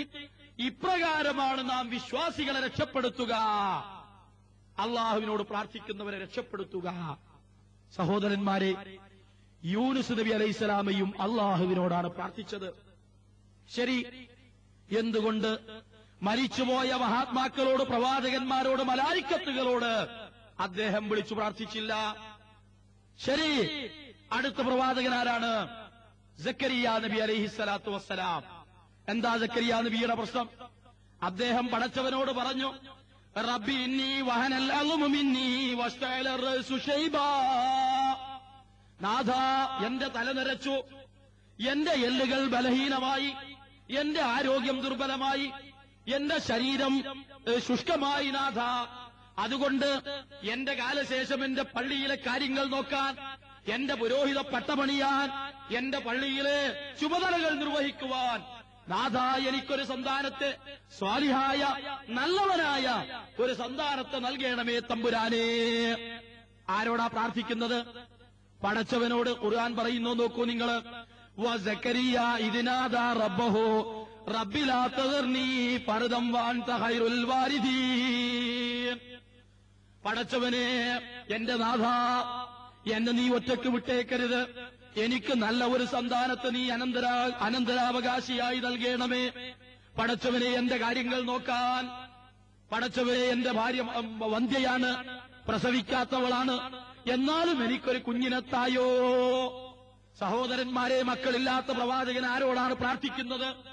മക്കളുണ്ടാവാൻ, മകനുണ്ടാവാൻ ആരോടാണ് പ്രാർത്ഥിക്കുന്നത്? അള്ളാഹുവിനോട്, പടച്ചവനോട്. മരിച്ചുപോയ മഹാത്മാക്കളോടല്ല, പ്രവാചകന്മാരോടല്ല, ആദമിനോടല്ല, പടച്ചവനോടാണ് പ്രാർത്ഥിക്കുന്നത് മക്കളുണ്ടാവാൻ. ഫസ്തജബ്നാ ലഹു, നാം അദ്ദേഹത്തിന് ഉത്തരം കൊടുത്തു. വവഹബ്നാ ലഹു യഹ്യ, യഹ്യ എന്ന കുട്ടിയെ നാം അദ്ദേഹത്തിന് ഓശാരമായി കൊടുത്തു. വഹബ്നാ ലഹു, നാം അദ്ദേഹത്തിന് ഓശാരം കൊടുത്തു. യഹ്യ എന്ന കുട്ടിയെ, ആ കുട്ടിയാണ് യഹ്യ നബി അലൈഹി ഇസ്ലാം, യോഹന്നാൻ. നിങ്ങൾ ആലോചിച്ചു നോക്കൂ, ആ പ്രവാചകൻ ആരോടാണ് കുട്ടികൾക്ക് വേണ്ടി കരഞ്ഞത്, കൈ നീട്ടിയത്? ഒരു കുഞ്ഞിക്കാല് കാണാൻ ആഗ്രഹിക്കുന്ന മനുഷ്യന്മാർ എന്ത് ചെയ്യണം എന്ന് പടച്ചവൻ നമ്മളെ പഠിപ്പിക്കുകയാണ്. അദ്ദേഹത്തിന് മുമ്പ് ആയിരക്കണക്കിന് നബിമാരൊക്കെ പാടെ കൂടിയാൽ ഒരു കുട്ടിയെ കൊടുക്കാൻ സാധ്യമല്ലേ? ആലോചിച്ചു നോക്കൂ നിങ്ങൾ, സാധ്യമല്ല. എന്തുകൊണ്ട് സക്കരിയ നബി അലൈഹി ഇസ്ലാം അവരോട് പ്രാർത്ഥിച്ചില്ല? സഹോദരന്മാരെ, ചിന്തിക്കണം. സക്കരിയ നബിയും അള്ളാഹുവിനോട് പ്രാർത്ഥിച്ചു. അടുത്ത പ്രവാചകൻ ആരാണ്? മൂസാ നബി അലൈഹി സ്വലാത്തു വസ്സലാം. മൂസാ നബി അലൈഹി സ്വലാമിന്റെ കാലം എന്താണ്? അദ്ദേഹത്തിന്റെ കാലത്താണ് ഫറോവ എന്ന ചക്രവർത്തി ഫിർഔൻ അന റബ്ബുക്കുമുൽ അഅ്ലാ, ഞാനാണ് നിങ്ങളുടെ ഉന്നതനായ രക്ഷാധികാരി, ഞാനാണ് നിങ്ങളുടെ രക്ഷിതാവ്, ഈ കാണുന്ന അരുവികളും ആറുകളും മാമലകളുമെല്ലാം എന്റേതാണ്, ഞാനല്ലാത്ത ഒരു ദൈവത്തെക്കുറിച്ച്, പടച്ചവനെക്കുറിച്ച് എനിക്കറിയുകയില്ല എന്ന് ധിക്കാരപൂർവം പറഞ്ഞ ലോകം കണ്ട ദുഷ്ടന്മാരുടെ കൂട്ടത്തിൽ മഹാദുഷ്ടനായ ഫറോവയുടെ കാലത്താണ് മൂസാ നബി അലൈഹി ഇസ്ലാം ജീവിക്കുന്നത്. എന്നിട്ട് അള്ളാഹുവിന്റെ കൽപ്പന എന്താ? മൂസാ ഇദ്ഹബി ഇലാ ഫിർഔന ഇന്നഹു തഗാ, മൂസാ നീ ഫറോവയുടെ അടുത്തേക്ക് ചെല്ലുക, അവനിതാക്രമിയായിരിക്കുന്നു. ഇദ്ഹബാ ഇലാ ഫിർഔന ഇന്നഹു തഗാ വഖൂലാ ലഹു ഖൗലൻ ലയ്യിന ലഅല്ലഹു യതദക്കറു ഔ യഖ്ശാ. മൂസാ, നീയും നിന്റെ സഹോദരനും ഹാറൂനും കൂടി ഫറോവയുടെ അടുത്തേക്ക് പോവുക, അവൻ അക്രമിയായിട്ടുണ്ട്, നിങ്ങൾ അവരോട് മാന്യമായി സംസാരിക്കുവിൻ. അവൻ പടച്ചവനെ ഭയപ്പെടുകയും അള്ളാഹുവിനെ സൂക്ഷിക്കുകയും ഓർമ്മപ്പെടുകയും ചെയ്തേക്കാം. നിങ്ങൾ രണ്ടുപേരും കടന്നു ചെല്ലുക. ആരുടെ മുമ്പിലേക്കാണ് ചെല്ലാൻ പറഞ്ഞത്? ലോകത്തിലെ പരമദുഷ്ടന്റെ അടുത്തേക്ക്. പട്ടാളക്കാരും പോക്കിരിമാരും കിങ്കരന്മാരും കാവൽ നിൽക്കുന്ന മഹാദുഷ്ടനായ ഒരു മനുഷ്യനോട് പ്രബോധനം ചെയ്യാനാണ് അള്ളാഹുവിന്റെ കൽപ്പന. ആ കൽപ്പന പ്രവാചകൻ അനുസരിക്കണം, മൂസാ നബി അലൈഹി ഇസ്ലാം. പക്ഷേ മൂസാ നബി അലൈഹി ഇസ്ലാമിക്ക് ജന്മന സംസാരിക്കുന്നതിൽ അല്പം ഭംഗികേടുണ്ടായിരുന്നു, നാവിനൽപ്പം സ്പീഡ് കമ്മിയുണ്ടായിരുന്നു, അല്പം ഭംഗികേടുണ്ടായിരുന്നു, സ്ഫുടതയുണ്ടായിരുന്നില്ല. അള്ളാഹുവിന്റെ മുമ്പിൽ അദ്ദേഹം വിനയാന്വിതനായി ശാരീരികമായ വൈകല്യങ്ങൾ നീങ്ങിക്കിട്ടാൻ മാത്രമല്ല, പടച്ചവനെ, ലോകത്തിലെ ഒരു വലിയ ശത്രുവിന്റെ അടുത്തേക്ക്, പടച്ചവന്റെ വലിയ ശത്രുവിന്റെ അടുത്തേക്കാണ് ഞാൻ പോകുന്നത്. ആ സമയത്ത് പല പ്രശ്നങ്ങളും എനിക്ക് അഭിമുഖീകരിക്കേണ്ടി വരും. ആ സമയങ്ങളിലെല്ലാം എന്ത് ചെയ്യണം? റബ്ബി ശ്റഹ് ലീ സ്വദ്രീ വയസ്സിർ ലീ അംരീ വഹ്ലുൽ ഉഖ്ദതം മിൻ ലിസാനി യഫ്ഖഹു ഖൗലി. നാഥാ, എന്റെ ഹൃദയം വിശാലമാക്ക്, എന്റെ ഹൃദയം വിശാലമാക്ക്. ഫറോവ ചെയ്യുന്ന കാര്യങ്ങളിൽ നിന്ന് എന്താണ് അവൻ ചെയ്യാൻ പോകുന്നതെന്ന് എനിക്കറിയില്ല. കാര്യങ്ങൾ മനസ്സിലാക്കുവാനും മനസ്സിന് വിശാലത നൽകി എല്ലാം ഉൾക്കൊള്ളുവാനുള്ള കരുത്തും മാനസിക ശേഷിയും എനിക്കുകൊണ്ട് എന്റെ ഹൃദയം വിശാലമാക്ക്. വഹ്ലുൽ ഉഖ്ദതം മിൻ ലിസാനി, എന്റെ നാവിന്റെ കെട്ടഴിക്ക് നാഥാ, സ്ഫുടമായി സംസാരിക്കുവാനും കാര്യങ്ങൾ അതിവിദഗ്ധമായി അവനെ ബോധ്യപ്പെടുത്തുവാനുമുള്ള മനോധൈര്യത്തോടൊപ്പം വാചാതുരിയും പടച്ചവനെ എനിക്ക് നീ കൊണ്ടനാഥ, പടച്ചവനോട് അദ്ദേഹം യാചിക്കുകയാണ്. വയസ്സിർലി അംരി, എന്റെ കാര്യം എളുപ്പമാക്കുനാഥ, എന്തെല്ലാം പ്രയാസങ്ങളാണ് ഉണ്ടാകാൻ പോകുന്നത് എനിക്കറിയില്ല. കാര്യങ്ങളെല്ലാം ലഘുവായി ലളിതമായി ചെയ്തു തീർക്കുവാൻ പടച്ചവനെ നീ എന്നെ അനുഗ്രഹിക്കണമേ. റബ്ബി ഇശ്റഹ് ലീ സദ്രി വയസ്സിർ ലീ അംരി വഹ്ലുൽ ഉഖ്ദതം മിൻ ലിസാനി യഫ്ഖഹു ഖൗലി, എന്റെ സംസാരം സ്ഫുടതയുള്ളതാക്കണമേ തമ്പുരാനേ. സഹോദരന്മാരെ, മൂസാ നബി അലൈഹിസ്സലാം ശത്രുവിന്റെ അടുത്തേക്ക് പ്രബോധനം ചെയ്യാൻ പോകുന്നതിന് മുമ്പ് എല്ലാ കാര്യങ്ങളും വിശാലത നൽകാൻ, മാനസികമായ കരുത്ത് നൽകാൻ, കാര്യങ്ങൾ സ്ഫുടമായി അവതരിപ്പിക്കാൻ, നന്നായിട്ട് കാര്യങ്ങൾ പറഞ്ഞ് ധരിപ്പിക്കുവാനുള്ള ശേഷിക്ക് വേണ്ടി അള്ളാഹുവിനോടാണ് പ്രാർത്ഥിക്കുന്നത്. ആ മൂസാ നബിയുടെ മുമ്പ് എത്രയെത്ര മഹാത്മാക്കൾ, എത്രയെത്ര ഔലിയാക്കൾ, എത്രയെത്ര അമ്പിയാക്കന്മാർ, അവരോട് ആരോടും മൂസാ നബി പ്രാർത്ഥിക്കുന്നില്ല. ആലോചിക്കൂ, എന്തുകൊണ്ട്? നമ്മൾ അവസാനം പറയുന്നുണ്ട്. ശരി, അടുത്ത പ്രവാചകൻ ആരാണ്? അടുത്ത പ്രവാചകൻ ആരാണ്? യൂസുഫ് നബി അലൈഹിസ്സലാത്തു വസ്സലാം, യാക്കൂബ് നബി അലൈഹിസ്സലാത്തു വസ്സലാം. യാക്കൂബ് നബിയുടെ പ്രശ്നം എന്താണ്? നമ്മുടെ മനസ്സ് വേദനിക്കുന്ന ഒരു കഥ ചുരുക്കി പറയാം സഹോദരന്മാരെ. യാക്കൂബ് നബിയുടെ 12 മക്കൾ. ആ 12 മക്കളിൽ ഏറ്റവും കൂടുതൽ സ്നേഹമുണ്ടായിരുന്ന 2 മക്കളുണ്ടായിരുന്നു, യൂസുഫും ബിന്യാമീനും. യൂസുഫിന്റെ സഹോദരന്മാർ യൂസുഫിനോട് അസൂയ കാരണം യൂസുഫിനെ കൊല്ലാൻ തീരുമാനിച്ചു. അവര് ആടിനെ വെക്കാൻ പോയ സന്ദർഭത്തിൽ പിതാവിൽ നിന്ന് യൂസുഫിനെയും ഞങ്ങൾക്ക് വിട്ടുതരണമെന്ന് കരഞ്ഞുകൊണ്ട് പറഞ്ഞു. അവൻ ഞങ്ങളെ കൂടെ കളിക്കട്ടെ, അവൻ ഞങ്ങളുടെ കൂടെ ഉല്ലസിക്കട്ടെ, അവന് പറ്റാനുള്ള അപകടങ്ങൾ ഞങ്ങൾ തടുക്കുമെന്ന് അതിവിദഗ്ധമായി പറഞ്ഞൊപ്പിച്ച് പിതാവിൽ നിന്ന് യൂസുഫിനെ കൂട്ടിക്കൊണ്ടുപോയി കിണറ്റിലേക്കിട്ടു. യൂസുഫ് വളർന്നു. യൂസുഫ് ഒരു കൊട്ടാരത്തിലെ മന്ത്രിയായി വളർന്നു. പക്ഷേ അതിനിടയിൽ യൂസുഫിനെ കാണാനില്ലാത്ത സങ്കടം കൊണ്ട് എവിടെ പോയി യൂസുഫ് എന്നറിയാതെ കരഞ്ഞ് കരഞ്ഞ് കണ്ണുനീര് വറ്റി, കരഞ്ഞ് കരഞ്ഞ് കണ്ണിന്റെ കാഴ്ച നഷ്ടപ്പെട്ടു പോയി. സഹോദരന്മാരെ, യാക്കൂബ് നബിക്ക് അദ്ദേഹം കരഞ്ഞ് കരഞ്ഞ് കണ്ണിന്റെ കാഴ്ച നഷ്ടപ്പെട്ടു പോയി. അതിലേറെ വലിയ ഒരു ദുരന്തം വീണ്ടും അദ്ദേഹത്തെ പിടികൂടി. അദ്ദേഹത്തിന്റെ യൂസുഫിന്റെ അനിയൻ ബിന്യാമീനിനെയും കാണാതെയായ സമയത്ത് അദ്ദേഹം അള്ളാഹുവിനോടാണ് പ്രാർത്ഥിക്കുന്നത്. കാണാതായ സാധനങ്ങൾ കണ്ടുകിട്ടാൻ, കാണാതായ മക്കളെ കണ്ടുകിട്ടാൻ, അവരുടെ കാര്യത്തിൽ പടച്ചവൻ സമാധാനിപ്പിക്കാൻ, ഒരു തീരുമാനമുണ്ടാക്കി തരാൻ ആരോടാണ് പ്രാർത്ഥിക്കേണ്ടത്? സഹോദരന്മാരെ, ആലോചിക്കുക. അയ്യൂബ് നബിയുടെ പ്രാർത്ഥന ഖുർആൻ ഉദ്ധരിക്കുന്നു. മക്കളെ കാണാതായ, കണ്ണിന്റെ കാഴ്ച നഷ്ടപ്പെട്ടു പോയ, ഹൃദയം വേപലുകൊള്ളുന്ന ആ മനുഷ്യൻ പ്രാർത്ഥിക്കുന്നത്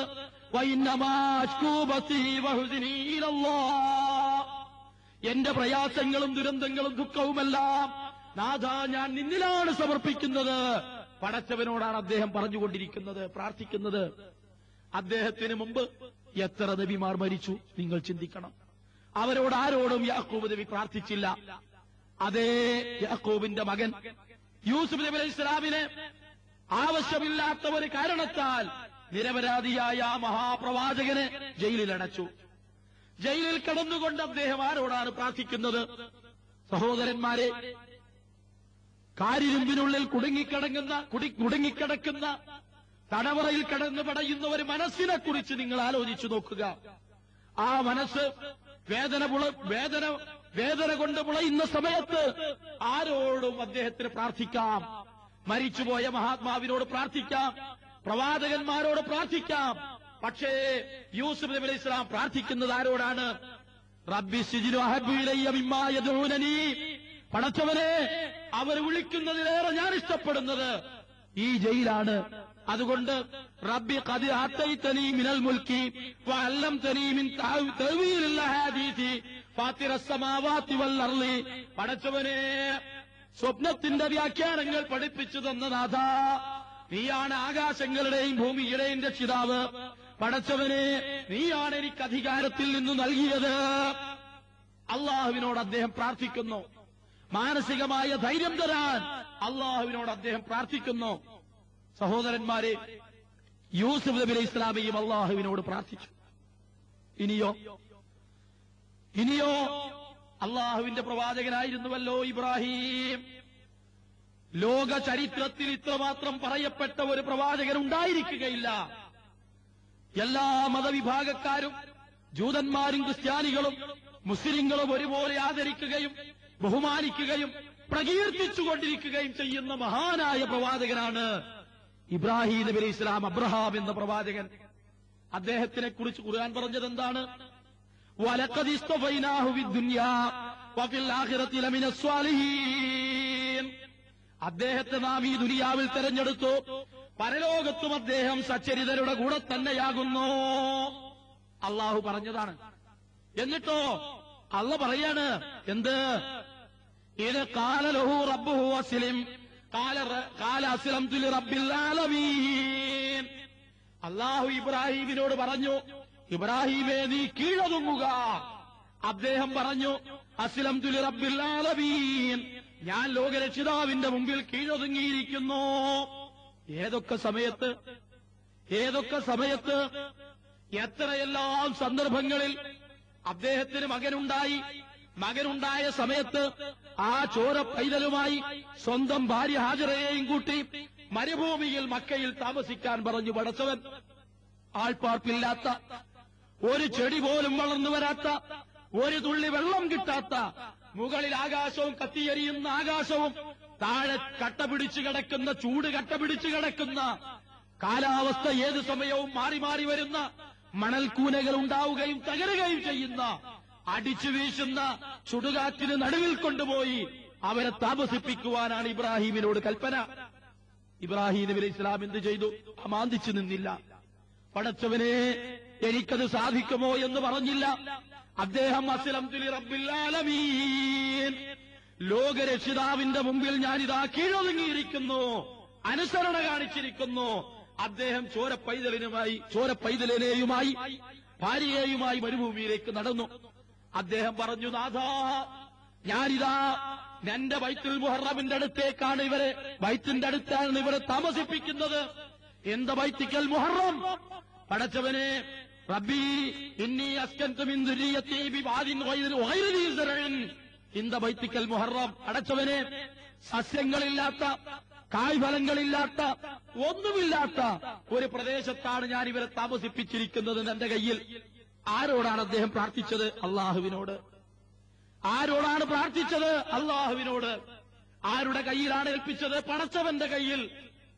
അതാണ് ഇബ്രാഹിം നബി അലൈഹി ഇസ്ലാം.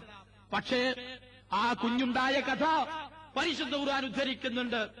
പ്രായമായി അദ്ദേഹത്തിന്റെ തല നിറച്ചു, അദ്ദേഹം പടുവൃദ്ധനായി, അദ്ദേഹം നോമ്പ് നോറ്റു, നമസ്കരിച്ചു. എല്ലാ സമയവും അദ്ദേഹം പടച്ചവനോട് പറഞ്ഞുകൊണ്ടിരുന്നു, പടച്ചവനെ എനിക്കൊരു കുട്ടിയെ തരണം, ഒരു കുട്ടിയെ തരണം എന്നല്ല, പിന്നെ റബ്ബി ഹബ്ലി മിനസ് സ്വാലിഹീൻ, നാഥാ എനിക്ക് സ്വാലിഹായ ഒരു കുട്ടിയെ തരണം. ഏതെങ്കിലും ഒരു കുട്ടിയെ പോരാ, സ്വാലിഹായ ഒരു കുഞ്ഞിനെത്തായോ. ആരോടാണ് പ്രാർത്ഥിക്കുന്നത്? കുഞ്ഞിനു വേണ്ടി. സക്കരിയ നബിയെ പോലെ അള്ളാഹുവിനോടാണ് പ്രാർത്ഥിക്കുന്നത്. അങ്ങനെയാണ് ഇസ്മായിൽ എന്ന കുട്ടിയുണ്ടാകുന്നത്. ആ കുട്ടിയാണ് മരുഭൂമിയിൽ കിടക്കുന്നത്. എന്നിട്ടോ അദ്ദേഹം, കുട്ടി വളർന്നു. ആ കുട്ടിയുമായി അദ്ദേഹം കഅബാലയം പൊളിഞ്ഞു കിടക്കുന്ന കഅബ പടുത്തുയർത്തി. പണി പൂർത്തിയായതിനു ശേഷം അള്ളാഹുവിനോട് അദ്ദേഹം പ്രാർത്ഥിച്ചു. എന്താ പ്രാർത്ഥിച്ചത്? റബ്ബനാ തഖബ്ബൽ മിന്നാ ഇന്നക അൻതസ് സമീഉൽ അലീം വതുബ് അലൈനാ ഇന്നക അൻതത് തവ്വാബുർ റഹീം. നാഥാ, ഈ പ്രവർത്തനം ഞങ്ങളിൽ നിന്ന് നീ സ്വീകരിക്കണമേ. ഏത് പ്രവർത്തനം ചെയ്താലും പടച്ചവനോട് പറയണം, നാഥാ ഞങ്ങളിൽ നിന്ന് ഇത് സ്വീകരിക്കണമേ. അത് പ്രാർത്ഥിക്കാൻ പഠിപ്പിച്ചത് ഇബ്രാഹിം നബിയാണ്. ആ ഇബ്രാഹിം നബി അള്ളാഹുവിനോട് പ്രാർത്ഥിച്ചു നമ്മൾക്ക് മാതൃക കാണിച്ചു തരുന്നു. ആ ഇബ്രാഹിം നബിയുടെ പ്രാർത്ഥനയാണ് വബഅത് ഫീഹിം റസൂലൻ, പടച്ചവനെ ഇവരുടെ കൂട്ടത്തിൽ ഇസ്മായിലിന്റെ സന്തതികളിൽ, പരമ്പരകളിൽ അവർക്ക് വേണ്ടി ഒരു പ്രവാചകനെ ഉയർത്തെഴുന്നേൽപ്പിക്കണമേ. എന്തിന്? യുസക്കീഹിം വയുഅല്ലിമുഹുൽ കിതാബ വൽ ഹിക്മ, വിജ്ഞാനം പഠിപ്പിക്കുന്നതിന് വേണ്ടി, സംസ്കരിക്കുന്നതിന് വേണ്ടി. ആ പ്രാർത്ഥനയുടെ ഉത്തരമാണ് മുസ്തഫായ റസൂലുള്ളാഹ്. സഹോദരന്മാരെ, കഴിഞ്ഞോ? ഇല്ല. അദ്ദേഹത്തിന്റെ സമൂഹത്തിൽ അദ്ദേഹത്തിന്റെ സമൂഹം ആചരിച്ചിരുന്ന സമ്പ്രദായത്തിനെതിരെ ഒരു കൊടുങ്കാറ്റ് കണക്കെ ആഞ്ഞടിച്ച മഹാപ്രവാചകനാണ് അദ്ദേഹം. അദ്ദേഹത്തിന്റെ വാപ്പ ബിംബാരാധകനാണ്. അദ്ദേഹത്തിന്റെ സമൂഹം രാജാവടക്കം വിഗ്രഹാരാധകന്മാരാണ്. അദ്ദേഹം വാപ്പയോട് പറഞ്ഞു, യാ അബത്തി ലിമ തഅബുദു മാ ലാ യസ്മഉ വലാ യുബ്സിറു വലാ യുഗ്നി അൻക ശൈആ. വാപ്പ, ഉപകാരം ചെയ്യാത്ത, കാണുകയും കേൾക്കുകയും ചെയ്യാത്ത എന്തിനാണ് നിങ്ങൾ ഇവയെ ആരാധിക്കുന്നത് എന്ന് പിതാവിനോട് ചോദിച്ചു, സമൂഹത്തോട് ചോദിച്ചു, ഖൗമിനോട് ചോദിച്ചു. അപ്പോൾ വാപ്പ പറഞ്ഞത് എന്താ പറഞ്ഞത്? അറാഗിബുൻ അൻത അൻ ആലിഹതി യാ ഇബ്രാഹിം, ഇന്നക അറാഗിബുൻ അൻത അൻ ആലിഹതി യാ ഇബ്രാഹിം, അൻ ആലിഹത്തിനാ യാ ഇബ്രാഹിം. ഇബ്രാഹിമേ, ഞങ്ങളുടെ ആരാധ്യന്മാരെ നീ പരിഹസിക്കുകയാണോ, അവരെ കൈയൊഴിക്കുകയാണോ? ലൈലം തന്തഹി ലഅർജുമന്നക വഹ്ജുർനി മലിയാ. ഈ പരിപാടി നീ അവസാനിപ്പിച്ചിട്ടില്ലെങ്കിൽ നിന്നെ ഞാൻ എറിഞ്ഞാട്ടും, ദൂരെ പോയിക്കൊള്ളണം ഇവിടുന്ന്. ഇബ്രാഹിമിനെ ആട്ടിപ്പായിച്ചു. പക്ഷേ അദ്ദേഹം എന്ത് പറഞ്ഞു? ഞാനിത് നിങ്ങൾക്ക് ബോധ്യപ്പെടുത്തും, നിങ്ങൾ ചെയ്യുന്ന ഈ വിഡ്ഢിത്വം ഞാൻ നിങ്ങളെ ബോധ്യപ്പെടുത്തും. ഒരു ദിവസം ആളുകളെല്ലാം ഉത്സവത്തിന് പോയി. ഉത്സവത്തിന് പോയ തക്കം നോക്കി ഇബ്രാഹിം വിഗ്രഹാലയത്തിലേക്ക് കയറി ചെന്നു. അദ്ദേഹം വിഗ്രഹാലയത്തിലുണ്ടായിരുന്ന മുഴുവൻ വിഗ്രഹങ്ങളും തച്ചുടച്ചു, ഒരുത്തനൊഴികെ. വലിയവന്റെ കഴുത്തിൽ കോടാലി കെട്ടിത്തൂക്കി. കോടാലി കെട്ടിത്തൂക്കി അദ്ദേഹം തിരിച്ചു പോന്നു. ഉത്സവം കഴിഞ്ഞ ആളുകൾ പൂജയ്ക്ക് വേണ്ടി, ഭജനയ്ക്ക് വേണ്ടി, നൈവേദ്യങ്ങൾ സമർപ്പിക്കുന്നതിന് വേണ്ടി വിഗ്രഹാലയത്തിലേക്ക് കടന്നു ചെന്നു. നോക്കുമ്പോ തങ്ങളുടെ ആരാധ്യന്മാരിതാ ശിരസറ്റ്, കൈകാലുകൾ പൊളിഞ്ഞ് തകർന്നു കിടക്കുന്ന വേദനാജനകമായ, ഹൃദയഭേദകമായ കാഴ്ചയാണ് അവർ കാണുന്നത്. അവര് പരസ്പരം പറഞ്ഞു, മൻ ഫഅല ബി ആലിഹത്തിനാ, ആരാണ് നമ്മുടെ ഈ ഇലാഹുകളെ ഇപ്രകാരം ചെയ്തത്? അവര് തന്നെ പറഞ്ഞു, സമിഅനാ ഫതൻ യദ്കുറുഹും യുഖാലു ലഹു ഇബ്രാഹിം. ഒരു ചെറുപ്പക്കാരനെ നമ്മൾ കേട്ടിട്ടില്ലേ, ഇബ്രാഹിം എന്ന ചെറുക്കനെ? അവനാവാം ഇത് ചെയ്തത്. ഫഅ്തു അലാ അഅ്യുനിൻ നാസി, ജനങ്ങളുടെ കൺമുമ്പിലേക്ക് കൊണ്ടുവരാൻ പറഞ്ഞു. ഫഅ്തു ബിഹി, അവനെ കൊണ്ടുവരണം. രാജാവിന്റെ കൽപ്പന. ആയിരക്കണക്കിന് ആളുകൾ തടിച്ചുകൂടി നിൽക്കുന്നു, ബഹുദൈവ വിശ്വാസികൾ. ആ സമൂഹത്തിലേക്ക് അലമാലകളെപ്പോലെ ഇളകിക്കൊണ്ടിരിക്കുന്ന, രോഷം പതഞ്ഞു പൊങ്ങിക്കൊണ്ടിരിക്കുന്ന, ദേശത്തിന്റെ ക്രോധത്തിന്റെ മൂർത്തിഭാവങ്ങളായ മനുഷ്യ സമൂഹത്തിന്റെ മുമ്പിലേക്ക് ഇബ്രാഹിം എന്ന ചെറുപ്പക്കാരൻ ധൈര്യമായി അടിവെച്ച് കടന്നുവരുന്നു. സഹോദരന്മാരെ, ആ സമയത്ത് ഇബ്രാഹിം എന്ന ചെറുപ്പക്കാരൻ സമൂഹത്തിന്റെ മുമ്പിൽ ഹാജരാക്കപ്പെട്ടു. അദ്ദേഹത്തോട് ചോദിച്ചു, അൻത ഫഅൽത ബി ആലിഹത്തിനായ ഇബ്രാഹിം, ഇബ്രാഹിമേ, നീയാണോ ഇപ്രകാരം ഞങ്ങളുടെ ആരാധ്യന്മാരെ ചെയ്തു കൂട്ടിയത്? ഇബ്രാഹിം വലിയ വിഗ്രഹത്തിന് നേരെ വിരൽ ചൂണ്ടി. അവര് കണ്ണടച്ചു, സ്വന്തം മനസ്സിലേക്ക് മടങ്ങി. അവർക്ക് തങ്ങളുടെ വിഡ്ഢിത്വവും ഭോഷത്വവും ബോധ്യപ്പെട്ടു. പക്ഷേ ഏത് സമൂഹത്തിനും ഒരു ദോഷമുണ്ട്. ആ സമൂഹത്തിന്റെ വിഡ്ഢിത്വവും ആ സമൂഹത്തിന്റെ അന്ധവിശ്വാസവും അവർക്ക് പറഞ്ഞുകൊടുത്താലും ആ സമൂഹം തൽക്കാലത്തേക്ക് അതിന്റെ സത്യാവസ്ഥ ബോധ്യപ്പെടുമെങ്കിലും മൊത്തം സമൂഹത്തിന്റെ കാര്യം മനസ്സിലാക്കി അവര് പാരമ്പര്യമായി ആചരിച്ച് വിശ്വസിച്ചു വരുന്ന കാര്യങ്ങളോട് എതിര് നിൽക്കാൻ അവർക്ക് മടിയാകും. അതുപോലെ ഇബ്രാഹിം നബി അലൈഹി സ്വലാമിന്റെ ജനത അവരുടെ മനസ്സിൽ നിന്ന് തന്നെ തിരിച്ചു പോന്നു. അവർ ഇബ്രാഹിം നബി അലൈഹി സ്വലാമിനെ കൊന്നുകളയാനാണ് തീരുമാനിച്ചത്. അവർ പറഞ്ഞു, ഹരിഖൂഹു വൻസുറു ആലിഹത്തക്കും, അവരെ ചുട്ടുകരിക്കുക, നിങ്ങളുടെ ദൈവങ്ങളെ രക്ഷിക്കുക. എന്തുണ്ടായി? ഇബ്രാഹിം നബി അലൈഹി സ്വലാം ആ സമൂഹത്തിന് മുമ്പിൽ കരിഞ്ഞു മരിക്കാൻ പോകുകയാണ്. ആളുകൾ വിറകുകൾ നിറച്ചു നേർന്നു പുത്തൻവാദിയെ ചുട്ടുകരിക്കാൻ, വിപ്ലവകാരിയെ ചുട്ടുകരിക്കാൻ, അള്ളാഹുവിനെ മാത്രം ആരാധിക്കണമെന്ന് പറയുന്ന ഈ ചെറുപ്പക്കാരനെ ചുട്ടുകരിക്കാൻ വിറകുകൾ നിറച്ചു നേർന്നു. ആയിരക്കണക്കിന് ആളുകൾ, ആയിരക്കണക്കിന് കെട്ടുകൾ വിറകുകൾ ശേഖരിക്കപ്പെട്ടു, തീ കൊളുത്തപ്പെട്ടു. പക്ഷേ ചൂടിന്റെ കാഠിന്യം കൊണ്ട് തീയിനടുത്തേക്ക് ഇബ്രാഹിം നബിയെ വലിച്ചെറിയാൻ തീയിനടുത്തേക്ക് ചെല്ലാൻ സാധിക്കുന്നില്ല. അവസാനം അവരൊരു ഐഡിയ കണ്ടുപിടിച്ചു. കവണ പോലെ ഒരു സാധനമുണ്ടാക്കി ഇബ്രാഹിമിനെ അതിലേക്ക് എയ്തുവിടാൻ തീരുമാനിച്ചു. ഇബ്രാഹിം നബി അലൈഹി സ്വലാമിനെ തീയിലേക്ക് എയ്തുവിടുന്നു. സഹോദരന്മാരെ, ഇബ്രാഹിമിന്റെ പച്ച ശരീരം തീക്കനലിലേക്ക് അമരാൻ പോവുകയാണ്. ഏതാനും സെക്കൻഡുകൾ കഴിഞ്ഞാൽ അദ്ദേഹത്തിന്റെ ശരീരം തീക്കനലുകൾക്കുള്ളിലേക്ക് കണ്ടുപോകുന്നു. പക്ഷേ അള്ളാഹുവിന്റെ ഇഷ്ടപ്പെട്ട ദാസൻ പ്രവാചകൻ ഖലീലുല്ലാഹി ഇബ്രാഹിം നബി അലൈഹിസ്സലാം ആ സമയത്ത് ചെയ്ത പ്രാർത്ഥന എന്താണ്, ആരോടാണ് എന്നതാണ് വിഷയം. ഇബ്രാഹീമിന്റെ മുമ്പ് ആയിരക്കണക്കിന് പതിനായിരക്കണക്കിന് നബിമാർ മരിച്ചുപോയിട്ടുണ്ട്, ലക്ഷക്കണക്കിന് അമ്പിയാക്കന്മാർ മരിച്ചുപോയിട്ടുണ്ട്, ലക്ഷക്കണക്കിന് ഔലിയാക്കന്മാർ മരിച്ചുപോയിട്ടുണ്ട്, ഒട്ടനവധി ശുഹദാക്കന്മാരുണ്ടായിട്ടുണ്ട്, ബീവിമാരുണ്ടായിട്ടുണ്ട്, ഭൂമിമാരുണ്ടായിട്ടുണ്ട്. പക്ഷേ ഇബ്രാഹിം ഈ മഹാദുരന്തത്തിൽ നിന്ന് രക്ഷപ്പെടാൻ ആരോടാണ് പ്രാർത്ഥിച്ചത്? അള്ളാഹുവിന്റെ റസൂല് പറഞ്ഞു തന്നു. തീയിലേക്ക് എറിയപ്പെടുന്ന സമയത്ത് ഇബ്രാഹിം നബി പ്രാർത്ഥിച്ചത് ഹസ്ബി അല്ലാഹ് വ നിഅമൽ വക്കീൽ, ഹസ്ബി അല്ലാഹ് വ നിഅമൽ വക്കീൽ, എനിക്ക് അല്ലാഹു മതി, ഫലമേൽപ്പിക്കുവാൻ എത്ര നല്ലവനാണവൻ, എനിക്ക് അല്ലാഹു മതി, എനിക്ക് അല്ലാഹു മതി. നോക്കൂ നിങ്ങൾ, അല്ലാഹുവിനോട് മാത്രമല്ല എനിക്ക് അല്ലാഹു മതി എന്ന് പറഞ്ഞിട്ട് പടച്ചവനിലേക്ക് അദ്ദേഹം മനസ്സുയർത്തി. എന്തേ സംഭവിച്ചത്? ഖുൽനാ യാ നാറു കൂനി ബർദൻ വസലാമൻ അലാ ഇബ്രാഹിം.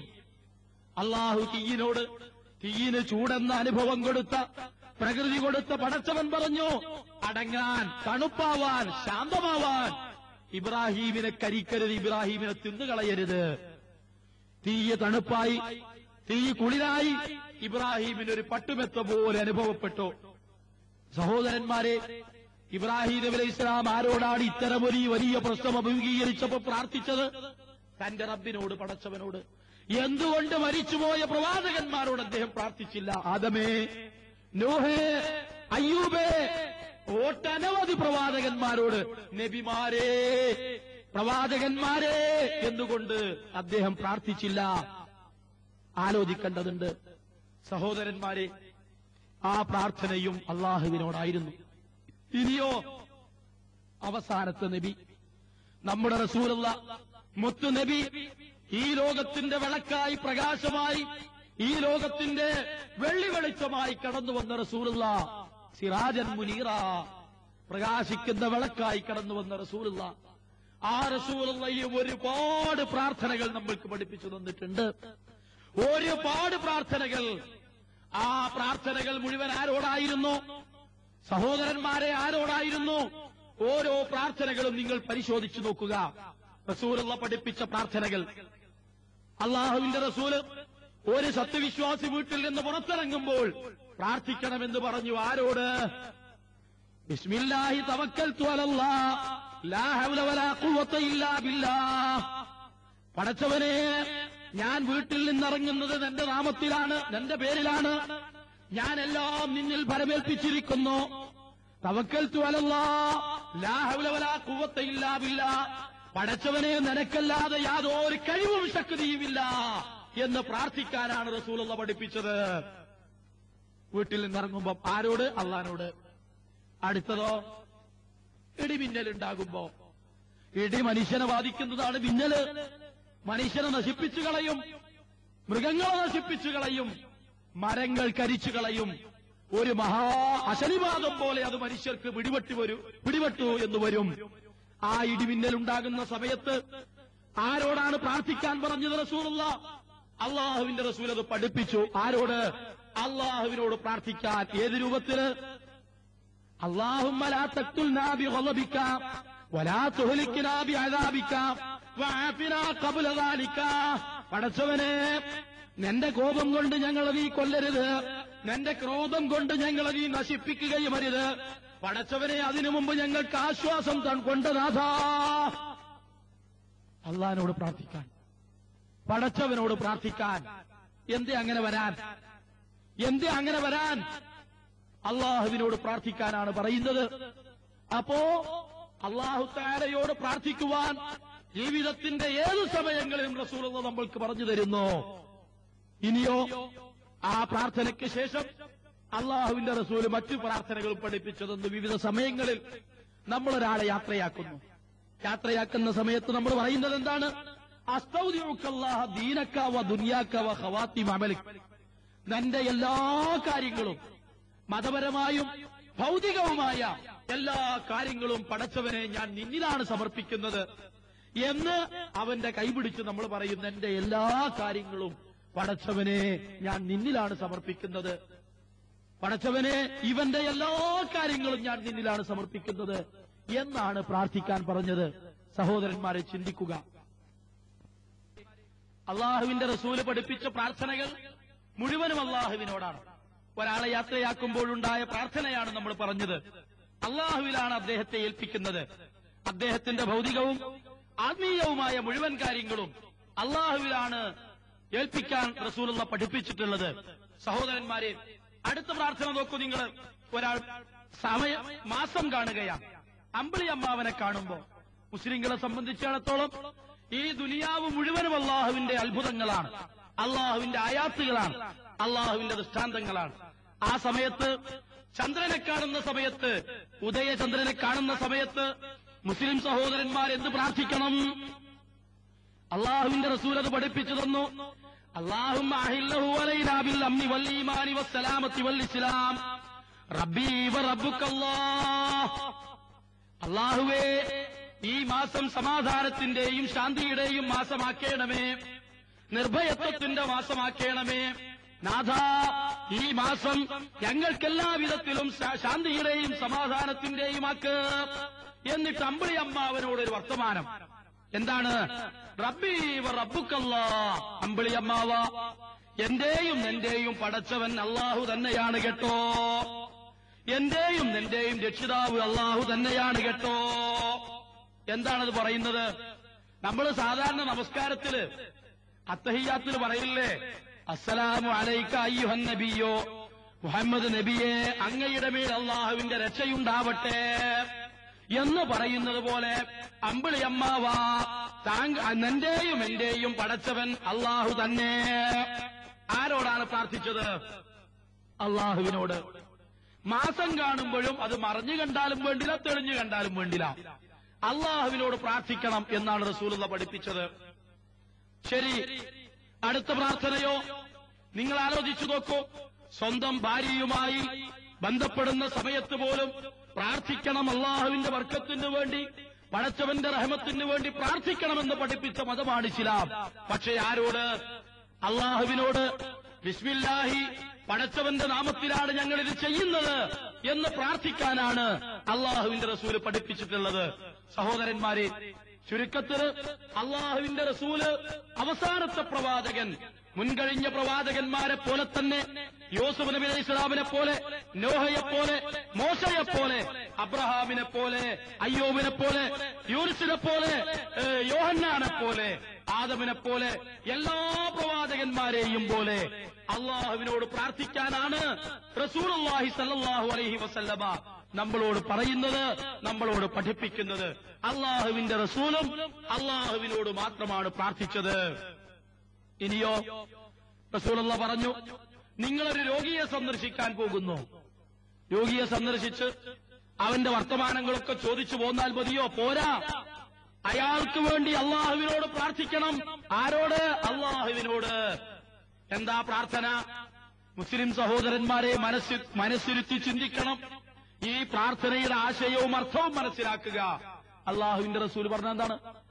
അല്ലാഹുമ്മ റബ്ബന്നാസ് അൽഹബിൽ ബഅസ ഇശ്ഫി അൻത ശാഫി ലാ ശിഫാഅൻ ഇല്ലാ ശിഫാഉക ശിഫാഉൻ ലാ യുഗാദിറു സഖമാ. നാഥ, ജനങ്ങളുടെ രക്ഷിതാവേ, ജനങ്ങളുടെ രക്ഷിതാവേ, നീ ഇയാൾക്ക് ശിഫ നൽക്, നീയല്ലാതെ ശിഫ നൽകുന്നവരില്ല. പടച്ചവനെ, രോഗത്തിൽ നിന്ന് അല്പം പോലും ബാക്കിയാവാത്ത രൂപത്തില്, രോഗത്തിന്റെ മറ്റ് ദുർഗുണങ്ങളൊന്നുമില്ലാത്ത രൂപത്തില്, ദുഷ്ഫലങ്ങളൊന്നുമില്ലാത്ത രൂപത്തില് പടച്ചവനെ, ഇയാളുടെ രോഗം നീ ശിഫയാക്കേണമേ. അള്ളാഹിനോടാ പ്രാർത്ഥിക്കുന്നത്. ലാ ശിഫാഅൻ ഇല്ലാ ശിഫാഉക, നിന്റെ ശിഫയല്ലാതെ ശിഫയില്ല നാഥ. അള്ളാഹുവിനോട് പ്രാർത്ഥിക്കാനാണ് റസൂലുള്ള പഠിപ്പിക്കുന്നത്. സഹോദരന്മാരെ, ചിന്തിക്കണം. അള്ളാഹുവിന്റെ റസൂല്, പടച്ചവന്റെ റസൂല്, സ്വർഗത്തിലേക്ക് പോകുന്ന റസൂല്, നാളെ മഹ്ശറയിൽ വെച്ച് ആ റസൂലിന് മാത്രം കിട്ടുന്ന വസീല ഫളീല എന്ന പദവി കരസ്ഥമാക്കിയ റസൂല് സമുദായത്തിന് വേണ്ടി മുസ്ലിങ്ങൾക്ക് വേണ്ടി ലോകത്തിന്റെ നേതാവായി വന്ന റസൂല്, ഈ ലോകത്തിലെ മുഴുവൻ ജനങ്ങൾക്ക് വേണ്ടി വന്ന റസൂല്, റഹ്മത്തുൽ ലിൽ ആലമീനായ റസൂല് അള്ളാഹുവിനോട് മാത്രമാണ് പ്രാർത്ഥിച്ചത്. അദ്ദേഹത്തിന്റെ പിതാവായ ഇബ്രാഹിം നബിയോട് പ്രാർത്ഥിച്ചിട്ടില്ല, അദ്ദേഹത്തിന്റെ പിതാവായ യാക്കൂബ് നബിയോട് പ്രാർത്ഥിച്ചിട്ടില്ല, അമ്പിയാക്കന്മാരോട് പ്രാർത്ഥിച്ചിട്ടില്ല. പടച്ചവനോടാണ് പ്രാർത്ഥിക്കുന്നത്. സഹോദരന്മാരെ, ചിന്തിച്ചു നോക്കൂ. റസൂലുള്ളാഹിയും അള്ളാഹുവിനോട് പ്രാർത്ഥിക്കാൻ പറഞ്ഞു. ഇനിയോ നാം ഖുർആനിലേക്ക് മടങ്ങുകയാണ്. പരിശുദ്ധ ഖുർആനിൽ ഒട്ടനവധി പ്രാർത്ഥനകളുണ്ട്. ആ പ്രാർത്ഥനകൾ ആദ്യം മുതൽ അവസാനം വരെ ഓതി നോക്കൂ, വായിച്ചു നോക്കൂ. ഓരോ മുസ്ലിം പെണ്ണും ഓരോ മുസ്ലിം ആണും പരിശുദ്ധ ഖുർആനിന്റെ ആദ്യത്തെ സൂറത്ത് മുതൽ അവസാനത്തെ സൂറത്ത് വരെ ഒന്ന് പാരായണം ചെയ്യട്ടെ. ഒന്നാമത്തെ സൂറത്ത് ഏതാ? പേര് സൂചിപ്പിക്കുന്നത് പോലെ തന്നെ സൂറത്തുൽ ഫാത്തിഹ, പ്രാരംഭ സൂറത്ത്. ആ സൂറത്ത് ആരോടാ പ്രാർത്ഥന? ഇഹ്ദിനസ് സിറാത്തുൽ മുസ്തഖീം, നാഥാ നേരായ സിറാത്തുൽ മുസ്തഖീമില് ചൊവ്വായ വഴിയിൽ ഞങ്ങളെ നീയാക്കേണമേ. സിറാത്തുൽ ലദീന അൻഅംത അലൈഹിം, പടച്ചവനെ നീ അനുഗ്രഹം ചെയ്തവരുടെ വഴി ഏതോ ആ വഴിയിൽ ഞങ്ങളെ നീയാക്കേണമേ. ഗൈറിൽ മഗ്ളൂബി അലൈഹിം വലദ്ദാലീൻ, ശപിക്കപ്പെട്ടവരുടെയും കോപിക്കപ്പെട്ടവരുടെയും വഴിപിഴച്ചവരുടെയും മാർഗത്തിലല്ല നാഥാ. ആരോടാ പ്രാർത്ഥന? അള്ളാഹുവിനോട്, പടച്ചവനോട്, ലോകത്തിന്റെ രക്ഷിതാവിനോട്. കൈകെട്ട് നിന്ന് ഒരു ദിവസം 17 പ്രാവശ്യം പറയണം, ഇഹ്ദിനസ് സിറാത്തുൽ മുസ്തഖീം, നേരായ വഴിയിൽ ഞങ്ങളെ നീ വഴി നടത്ത്. നീ അനുഗ്രഹം ചെയ്തവരുടെ വഴി ഏതാണ്? ആ വഴി മിനൽ അംബിയായി വൽ ഔലിയായി വസ്സുദ്ദീഖീന വശുഹദായി, അമ്പിയാക്കന്മാരുടെ വഴി, സിദ്ദീഖുമാരുടെ വഴി, സ്വാലിഹുകളുടെ വഴി, ഔലിയാക്കന്മാരുടെ വഴി. ആ വഴിയിൽ ഞങ്ങളെ നീ വഴി നടത്തേണമേ. അള്ളാഹുവിനോടാണ് ആ പ്രാർത്ഥന. ഒന്നാമത്തെ സൂറത്ത് നിങ്ങൾ ഓതി വരി. റബ്ബനാ ആതിനാ ഫിദ്ദുനിയാ ഹസന വഫിൽ ആഖിറതി ഹസനതൻ വഖിനാ അദാബന്നാർ. നാഥാ, ഈ ദുനിയാവിലും പരലോകത്തും നന്മതായോ, നരകത്തിൽ നിന്ന് രക്ഷപ്പെടുത്തേണമേ തമ്പുരാനെ. ആരോടാണ്? റബ്ബനാ. ഓതി വരൂ സഹോദരന്മാരെ. ഖുർആനിലെ ഓരോ പ്രാർത്ഥനകളും അല്ലാഹുമ്മ റബ്ബി റബ്ബനാ ഇദ്നാദാ റബ്ബഹു, എല്ലാം പടച്ചവനോടാണ്, ദൈവം തമ്പുരാനാണ്, ലോകരക്ഷിതാവിനോടാണ്, ഈ ലോകത്തിന്റെ സൃഷ്ടാവിനോടാണ് എല്ലാ പ്രാർത്ഥനകളും. അവസാനത്തെ സൂറത്ത് നോക്കൂ നിങ്ങൾ. ഓതി അവസാനം വരൂ. അവസാനത്തെ സൂറത്ത് ഏതാണ്? സൂറത്തുൻ നാസ്. എന്താ പ്രാർത്ഥന? ഖുൽ അഊദു ബിറബ്ബിന്നാസ് മലിക്കിന്നാസ് ഇലാഹിന്നാസ് മിൻ ശർറിൽ വസ്വാസിൽ ഖന്നാസിൽ ലദീ യുവസ്വിസു ഫീ സുദൂരിന്നാസ് മിനൽ ജിന്നത്തി വന്നാസ്. ഖുൽ, നബിയെ പറയുക, താങ്കൾ പ്രാർത്ഥിക്കുക, അഊദു ബിറബ്ബിന്നാസ്, ജനങ്ങളുടെ രക്ഷിതാവിനോട് ഞാൻ ശരണം ചോദിക്കുന്നു. മലിക്കിന്നാസ്, ജനങ്ങളുടെ രാജാവിനോട്. ഇലാഹിന്നാസ്, ജനങ്ങളുടെ ആരാധ്യനോട്.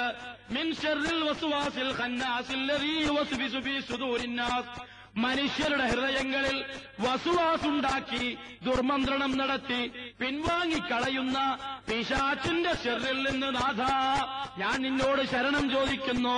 മിനൽ ജിന്നത്തി വന്നാസ്, പടച്ചോനെ, അത്തരം ശൈത്താന്മാര്, മനുഷ്യരെ പിഴപ്പിക്കുന്ന ശൈത്താന്മാര് മനുഷ്യന്മാരുടെ കൂട്ടത്തിലുമുണ്ട്, ജിന്നുകളുടെ കൂട്ടത്തിലുമുണ്ട് നാഥ. ആ 2 കൂട്ടം ആളുകളുടെ വസുവാസിൽ നിന്നും എന്റെ മനസ്സിനെയും എന്റെ ശരീരത്തിനെയും നാഥ നീ കാത്തുരക്ഷിക്കണമേ. നിന്നിൽ ഞാൻ ശരണം തേടുകയാണ് നാഥ. അവസാനത്തെ സൂറത്തും അള്ളാഹുവിനോടാണ് പ്രാർത്ഥന. നോക്കൂ നിങ്ങൾ, ഇവിടെ ഞങ്ങൾ മുജാഹിദുകള് ഒരു വെല്ലുവിളി നടത്താൻ പോവുകയാണ്.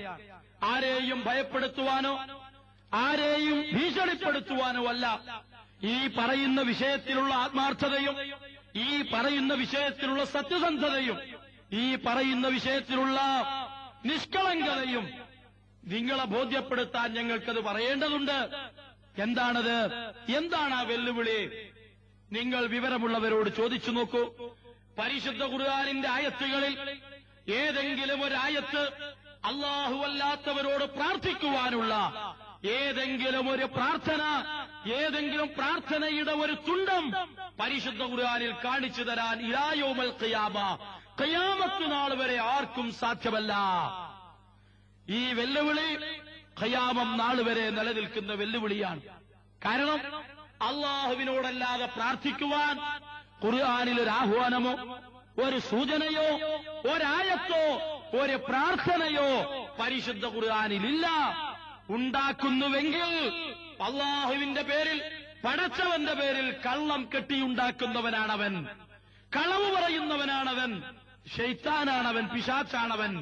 കാരണം അല്ലാഹുവല്ലാത്തവരെ ആരാധിക്കരുതെന്ന് നൂറുകണക്കിന് ആയത്തുകളിലൂടെ പഠിപ്പിക്കുന്ന ഖുർആനിൽ നിന്ന് അല്ലാഹുവല്ലാത്തവരെ ആരാധിക്കാം, അല്ലാഹുവല്ലാത്തവരോട് പ്രാർത്ഥിക്കാം എന്നാരെങ്കിലും കണ്ടുപിടിക്കുന്നുണ്ടെങ്കിൽ അയാൾ ഈ സമൂഹത്തിലെ ഏറ്റവും വലിയ പിശാച്ചാകുന്നു.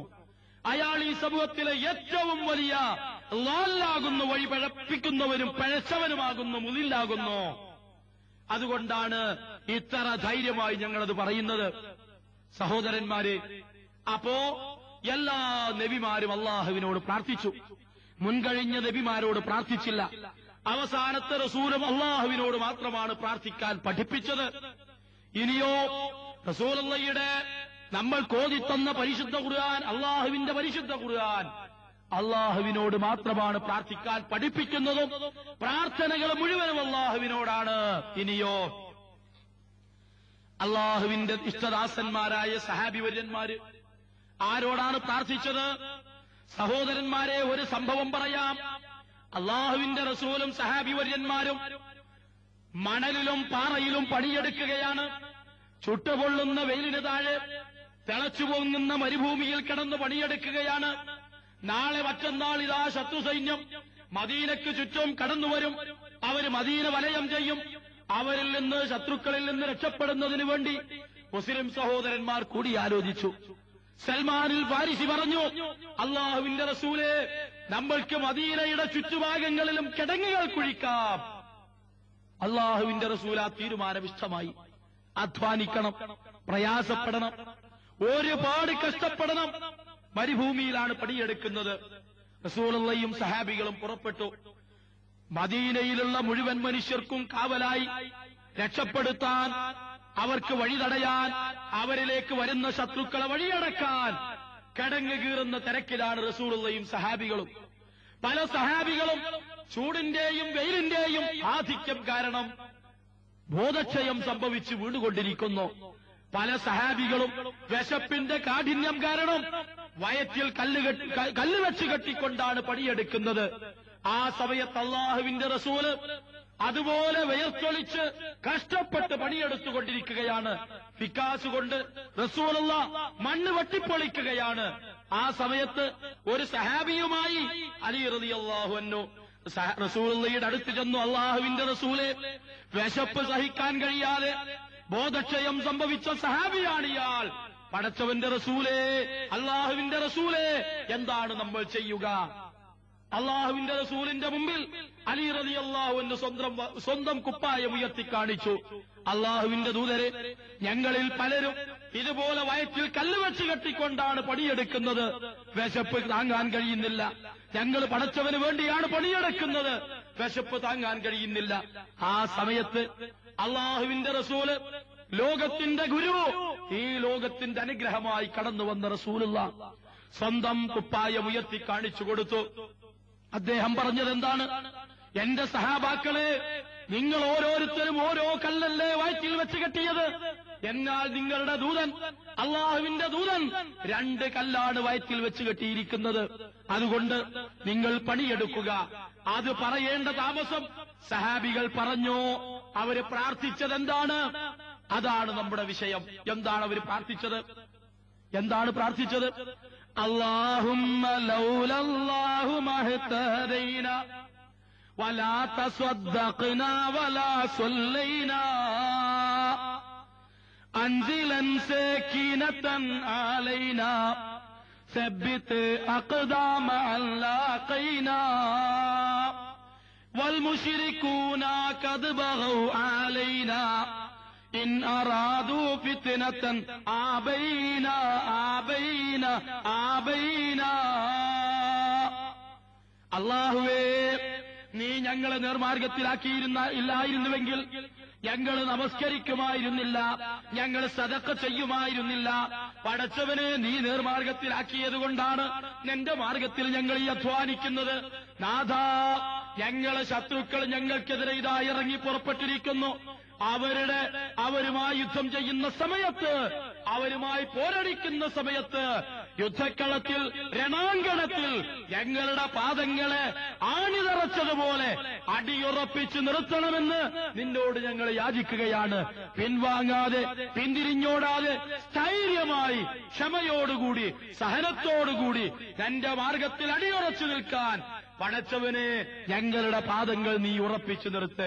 പോരാ, അവര് പറഞ്ഞു, വൽ മുശ്രികൂന ഖദ് ബഗൗ അലൈന ഇൻ അറാദു ഫിത്നതൻ ആബൈന.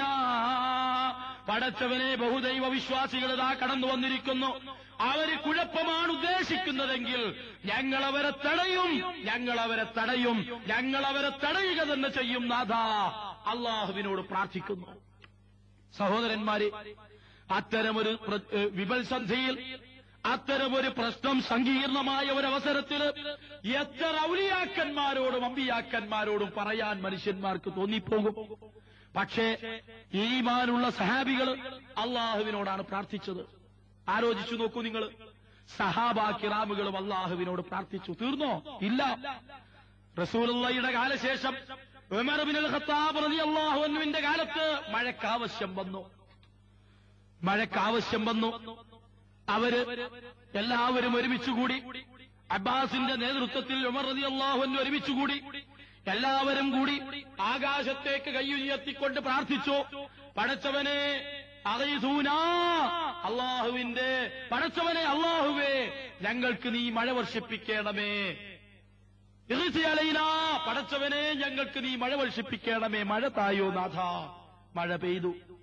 നോക്കൂ നിങ്ങൾ, ആ ഉമർ ഇബ്നുൽ ഖത്താബിന്റെ മുമ്പിൽ, അബ്ബാസ് എന്നവരുടെ മുമ്പിൽ അകലെയല്ലാതെ റസൂലുള്ളാഹിന്റെ ഖബറുണ്ട്. ആ ഖബറിടത്തിൽ അവരാരും പോയില്ല. മഴ വർഷിക്കാൻ വേണ്ടി പടച്ചവനോടാണ് അവർ പ്രാർത്ഥിക്കുന്നത്. നോക്കൂ നിങ്ങൾ, ആ സഹാബികൾ അള്ളാഹുവിനോട് പ്രാർത്ഥിച്ചു. അവരും അള്ളാഹുവിനോട് പ്രാർത്ഥിച്ചു. ഇനിയോ ബീവിമാരാരോടാ പ്രാർത്ഥിച്ചത്? അള്ളാഹു ഹിദായത്തിലാക്കിയ, സ്വർഗം നൽകുമെന്ന് വാഗ്ദാനം ചെയ്ത ബീവിമാര് ആരോടാ പ്രാർത്ഥിച്ചത്? സഹോദരന്മാരെ, ചിന്തിക്കണം. ആരോടാണ് പ്രാർത്ഥിച്ചത്? അള്ളാഹുവിനോട്. ആരുടെ മാതൃകയാണത്? ആസിയ ബീവിയുടെ മാതൃക. അള്ളാഹുവിന്റെ ശത്രുവായിരുന്ന ഫറോവയുടെ ഭാര്യയായിരുന്നു ആസിയ റളിയല്ലാഹു അൻഹ.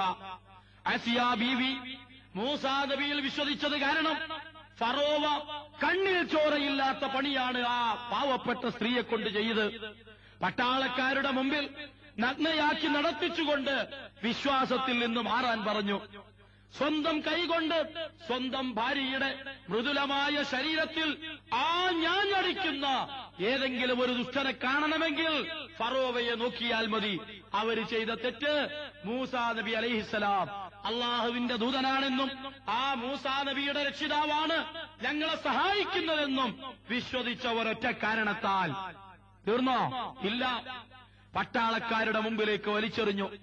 പട്ടാളക്കാർ മർദ്ദിച്ചു. അവര് പിൻവാങ്ങുന്നില്ല. അവസാനം സ്വന്തം കൈകൊണ്ട് ദുഷ്ടനായ ആ മനുഷ്യൻ, പിശാചെന്ന് പറയണം, ദുഷ്ടനായ ആ ദ്രോഹി സ്വന്തം കൈകൊണ്ട്, ചുട്ടുപഴുത്ത കുന്തം കൊണ്ട് സ്വന്തം ഭാര്യയുടെ ജനനേന്ദ്രിയത്തിൽ കുത്തിയിറക്കി സ്വന്തം ഭാര്യയെ കൊന്നു കളയുന്ന ഭീകരമായ ചിത്രം നമ്മുടെ മനസ്സിലൊന്ന് ആലോചിച്ചു നോക്കൂ. ആ സമയത്ത് ആസിയ റളിയല്ലാഹു അൻഹ പ്രാർത്ഥിച്ചത് ആരോടാണ്? അള്ളാഹു ഒരു മാതൃക എന്ന വണ്ണം മനുഷ്യർക്ക് മുഴുവൻ, സത്യവിശ്വാസികൾക്ക് മുഴുവനും ഒരു മാതൃക എന്ന വണ്ണം നമ്മൾക്ക് പറഞ്ഞു തരുന്നത് നോക്കൂ നിങ്ങൾ. വളറബല്ലാഹു മസലൻ ലില്ലദീന ആമനൂ ഇംറഅത ഫിർഔൻ ഇദ് ഖാലത് റബ്ബി ബിനി ലീ ഇൻദക ബൈതൻ ഫിൽ ജന്ന വനജ്നി മിൻ ഫിർഔന വഅമലിഹി വനജ്ഹി മിനൽ ഖൗമിൽ ളാലിമീൻ. നോക്കൂ നിങ്ങൾ, ആ സമയത്ത് ഫറോവയുടെ ഭാര്യ ആസിയ റളിയല്ലാഹു അൻഹ പ്രാർത്ഥിക്കുന്നത് ആരോടാണ്? അള്ളാഹു പറഞ്ഞു തരുന്നു, വദറബല്ലാഹു മസലൻ ലില്ലദീന ആമനു, വിശ്വാസികൾക്കൊരു മാതൃകയായി അല്ലാഹു ഇതാ ഒരു ഉദാഹരണം പറഞ്ഞു തരുന്നു. ആരെ? ഇംറഅത്ത ഫിർഔൻ, ഫിർഔനിന്റെ ഭാര്യയെ. ഏത് കാലത്ത് റബ്ബി ബിനിലി ഇൻദക ബൈതൻ ഫിൽ ജന്ന വനജ്നി മിൻ ഫിർഔന വനജ്നി മിൻ ഖൗമിൽ ളാലിമീൻ. നാഥാ, എനിക്ക് ഫിർഔനിന്റെ രാജ്ഞിപ്പട്ടമല്ല, എനിക്ക് ഫിർഔനിന്റെ കൊട്ടാരമല്ല, ഫിർഔനിന്റെ ഈ സുഖീയമായ ജീവിതമല്ല, അവന്റെ പത്നിപ്പട്ടവുമല്ല, ഒന്നും എനിക്കല്ല ആവശ്യം. പടച്ചവനെ, നിന്റെ സ്വർഗത്തിൽ, നിന്റെ വീട്ടിൽ എനിക്കൊരു മണിമാടമുണ്ടാക്കി വെക്ക്. ഞാൻ അങ്ങോട്ട് വരുന്നു. ഈ അക്രമികളായ ആളുകളിൽ നിന്ന് നാഥാ നീ എന്നെ കാത്തുരക്ഷിക്ക്. നിന്റെ കൊട്ടാരത്തിൽ, നിന്റെ സ്വർഗത്തിൽ എനിക്കൊരു മണിമേടയുണ്ടാക്കി വെക്ക് നാഥാ. അള്ളാഹുവിനോടാണ് ആസിയ ബീവി പ്രാർത്ഥിക്കുന്നത്. സഹോദരന്മാരെ, ധാരാളം ചിന്തിക്കാൻ സഹാബികൾ, ധാരാളം ചിന്തിക്കാൻ മുസ്ലിങ്ങൾക്ക് ഇത് മതി. സഹാബിമാര്, ബീവിമാര് അള്ളാഹുവിനോട് പ്രാർത്ഥിച്ചു, പടച്ചവനോട് പ്രാർത്ഥിച്ചു, എല്ലാവരും അള്ളാഹുവിനോട് പ്രാർത്ഥിച്ചു. സഹോദരന്മാരെ, നാം ആലോചിക്കേണ്ടതുണ്ട്, ഈ കണ്ട പ്രാർത്ഥനകൾ മുഴുവനും അള്ളാഹുവിനോട് മാത്രമാവാനുള്ള കാരണം എന്താണ്? എന്താണ് നമ്മൾ അള്ളാഹുവിനോട് ചെയ്യുന്ന പ്രതിജ്ഞ? അതാണ്. എന്താണ് നമ്മൾ ചെയ്യുന്ന പ്രതിജ്ഞ? ഒരു വിശ്വാസി നിർബന്ധമായും 17 പ്രാവശ്യം അള്ളാഹുവിന്റെ മുമ്പിൽ കൈകെട്ടി നിന്നുകൊണ്ട് ഇയ്യാക നഅ്ബുദു വ ഇയ്യാക നസ്തഈൻ, നാഥാ നിന്നോട് മാത്രമാണ് ഞങ്ങൾ ആരാധിക്കുന്നത്, നിന്നോട് മാത്രമാണ് ഞങ്ങൾ സഹായം ചോദിക്കുന്നത്. ആ കരാറ് പാലിക്കേണ്ടവനാണ് വിശ്വാസി, ആ കരാറ് പൂർത്തീകരിക്കേണ്ടവനാണ് വിശ്വാസി. എന്താണ് പറയുന്നത്? ഇയ്യാക നഅ്ബുദു വ ഇയ്യാക നസ്തഈൻ, നിന്നെ മാത്രം ഞങ്ങൾ ആരാധിക്കുന്നു, നിന്നോട് മാത്രം ഞങ്ങൾ സഹായം ചോദിക്കുന്നു. വമാ ഉമിറു ഇല്ലാ ലിയഅ്ബുദുല്ലാഹ മുഖ്ലിസീന ലഹുദ്ദീൻ, ആത്മാർത്ഥമായി നിഷ്കളങ്കമായി അവനെ മാത്രം ആരാധിക്കണമെന്നല്ലാതെ അള്ളാഹു അവരോട് കൽപ്പിച്ചിട്ടില്ല. എന്താണ് ആ പറഞ്ഞത്? നിന്നെ മാത്രമേ ഞങ്ങൾ പ്രാർത്ഥിക്കുള്ളൂ. എന്താണ് ഈ ആരാധന? പ്രാർത്ഥന. എന്താണ് ഈ പ്രാർത്ഥന? ആരാധന. റസൂലുള്ള പറഞ്ഞു, അദ്ദുആഉ വൽ ഇബാദ, പ്രാർത്ഥനയാകുന്നു ആരാധന. എല്ലാ ദുആയും പ്രാർത്ഥനയാണോ? അല്ല. കല്യാണത്തിന് ക്ഷണിക്കുന്നതിന് ദുആ എന്ന് പറയാറുണ്ട്, ആളുകളെ വിളിക്കുന്നതിന് ദുആ എന്ന് പറയാറുണ്ട്. റബ്ബി ഇന്നി ദഅഉതു ഖൗമി ലൈലൻ വനഹാര, പടച്ചവനെ രാവും പകലുമില്ലാതെ ഞാൻ കൗമിനോട്, എന്റെ സമൂഹത്തോട് ദുആ ചെയ്തു എന്ന് നൂഹ് നബി പറയുന്നത് പ്രാർത്ഥന എന്നർത്ഥത്തിലല്ല, ക്ഷണിച്ചു എന്നർത്ഥത്തിലാണ്. പ്രാർത്ഥന എന്ന അർത്ഥത്തിൽ എവിടെയൊക്കെ ദുആ എന്ന് പ്രയോഗിച്ചിട്ടുണ്ടോ അത് മുഴുവൻ പടച്ചവരോട് മാത്രമാണ് ചെയ്യേണ്ടത് എന്നാണ് ഖുർആൻ നമ്മൾക്ക് പറഞ്ഞു തരുന്നത്. ചിന്തിച്ചു നോക്കണം നമ്മള്. എല്ലാ പ്രാർത്ഥനകളും അള്ളാഹുവിനോട്, സഹാബികളും അള്ളാഹുവിനോട്, ബീവിമാരും അള്ളാഹുവിനോട്. എന്നാൽ ഇനി നമ്മുടെ സമൂഹത്തിലേക്കൊന്ന് മടങ്ങി വരാം. നമ്മുടെ സമൂഹത്തിന്റെ കഥ എന്താണ്? നമ്മുടെ സമൂഹം പ്രാർത്ഥിക്കുന്നത് ആരോടാണ്? മക്കളില്ലാത്ത മനുഷ്യന്മാരതാ മമ്പുറത്തേക്ക് പോകുന്നു, കുട്ടികളില്ലാത്ത മനുഷ്യന്മാരതാ ഏർവാടിയിലേക്ക് പോകുന്നു, ദുരിതം മാറാത്ത മനുഷ്യന്മാരതാ പുത്തൻപള്ളിയിലേക്ക് പോകുന്നു. ജാറങ്ങളായ ജാറങ്ങളിലും മരിച്ചു കിടക്കുന്ന, മൺമറഞ്ഞു കിടക്കുന്ന കുബ്ബകൾക്ക് താഴെ ഇതാ മുസ്ലിം സഹോദരന്മാർ പഞ്ചപുച്ഛമടക്കി നിൽക്കുന്നു, അവരോട് പ്രാർത്ഥിക്കുന്നു. എന്തിന്? ഒരാള് വിവാഹം കഴിച്ചു, 10 വർഷങ്ങളായി അയാൾക്ക് കുട്ടികളില്ല. അയാൾ പടച്ചവനോട് കുറെ പറഞ്ഞു നോക്കി, പക്ഷെ അയാൾക്ക് തോന്നി പടച്ചവനോട് പറഞ്ഞിട്ട് കാര്യമില്ല. അയാൾ അവസാനം മമ്പുറത്ത് ചെന്നു. മമ്പുറത്ത് പോയി പ്രാർത്ഥിച്ചു, കാര്യമില്ല. പുത്തൻപള്ളിയിൽ പോയി, കാര്യമില്ല. ഏർവാടിയിൽ പോയി, ഫലമില്ല. അവസാനം അയാൾ എത്തിച്ചേരുന്നത് ഗുരുവായൂരിലാണ്. ഗുരുവായൂരിൽ പോയി അയാൾ തുലാഭാരം നടത്തി. ഈ ചെയ്ത മനുഷ്യൻ ഒരു ഹാജിയുമാണ്. നിങ്ങൾ ആലോചിച്ചു നോക്കൂ.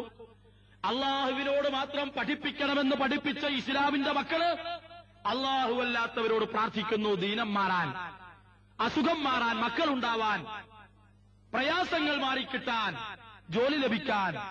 നോക്കൂ നിങ്ങൾ, മൺമറഞ്ഞ മനുഷ്യന്മാരോട്, മൺമറഞ്ഞ ആളുകളോട്, മരിച്ചുപോയ മഹാത്മാക്കളോട് ഇത് ഇസ്ലാമുമായിട്ട് പൊരുത്തപ്പെട്ടു പോകുമോ? സഹോദരന്മാരെ, നിങ്ങൾ ചിന്തിച്ചു നോക്കൂ. അള്ളാഹുവിന്റെ റസൂൽ എന്താ പറഞ്ഞത്? അള്ളാഹുവിന്റെ റസൂല് ഈ സമൂഹത്തിന് വരാനിരിക്കുന്ന ഒരു ദുരന്തത്തെക്കുറിച്ച് കർക്കശമായ ഭാഷയിൽ മുന്നറിയിപ്പ് നൽകിയിട്ടുണ്ട്. എന്താണ് ആ മുന്നറിയിപ്പ്? അള്ളാഹുവിന്റെ റസൂല് മക്കം വിജയിച്ചടക്കി സഹാബിവര്യന്മാരുമായി ഇസ്ലാമിലേക്ക് അവസാനമായി കടന്നുവന്ന പുതുവിശ്വാസികളുമായി ഹുനൈൻ എന്ന സ്ഥലത്തേക്ക് യുദ്ധത്തിന് പോകുകയാണ്. യുദ്ധത്തിന് പോകുന്ന വഴിമധ്യേ അവരൊരു സ്ഥലത്ത് വിശ്രമിക്കാനിരുന്നു. വിശ്രമിക്കാനിരിക്കുന്നതിനിടയിൽ ഒരു കൂട്ടം ആളുകൾ നബിയുടെ അടുത്തേക്ക് വന്നു. സൈന്യത്തിൽപ്പെട്ട, മുസ്ലിങ്ങളിൽപ്പെട്ട. അവര് പറഞ്ഞു, അള്ളാഹുവിന്റെ ദൂതരെ, അള്ളാഹുവിന്റെ റസൂലേ, ഞങ്ങൾ മുമ്പ് യുദ്ധത്തിന് പോയിരുന്ന സമയത്ത് ഞങ്ങൾക്ക് ഒരു മരമുണ്ടായിരുന്നു. ആ യുദ്ധത്തിന് പോകുന്ന വഴിവക്കിൽ വെച്ച് ഇടത്താവളമായി സ്വീകരിക്കുന്ന ഒരു മരമുണ്ടായിരുന്നു. ആ മരത്തിനിടയിലൊന്ന് അടിയിലൊന്നിരുന്ന് ആ മരത്തിൽ കൊമ്പുകളിൽ വാളുകളൊന്ന് തൂക്കിയിട്ടെടുത്താൽ ആ യുദ്ധത്തിൽ ഞങ്ങൾ പരാജയപ്പെടുകയില്ല എന്നായിരുന്നു ഞങ്ങളുടെ വിശ്വാസം. അതുകൊണ്ട് റസൂലേ,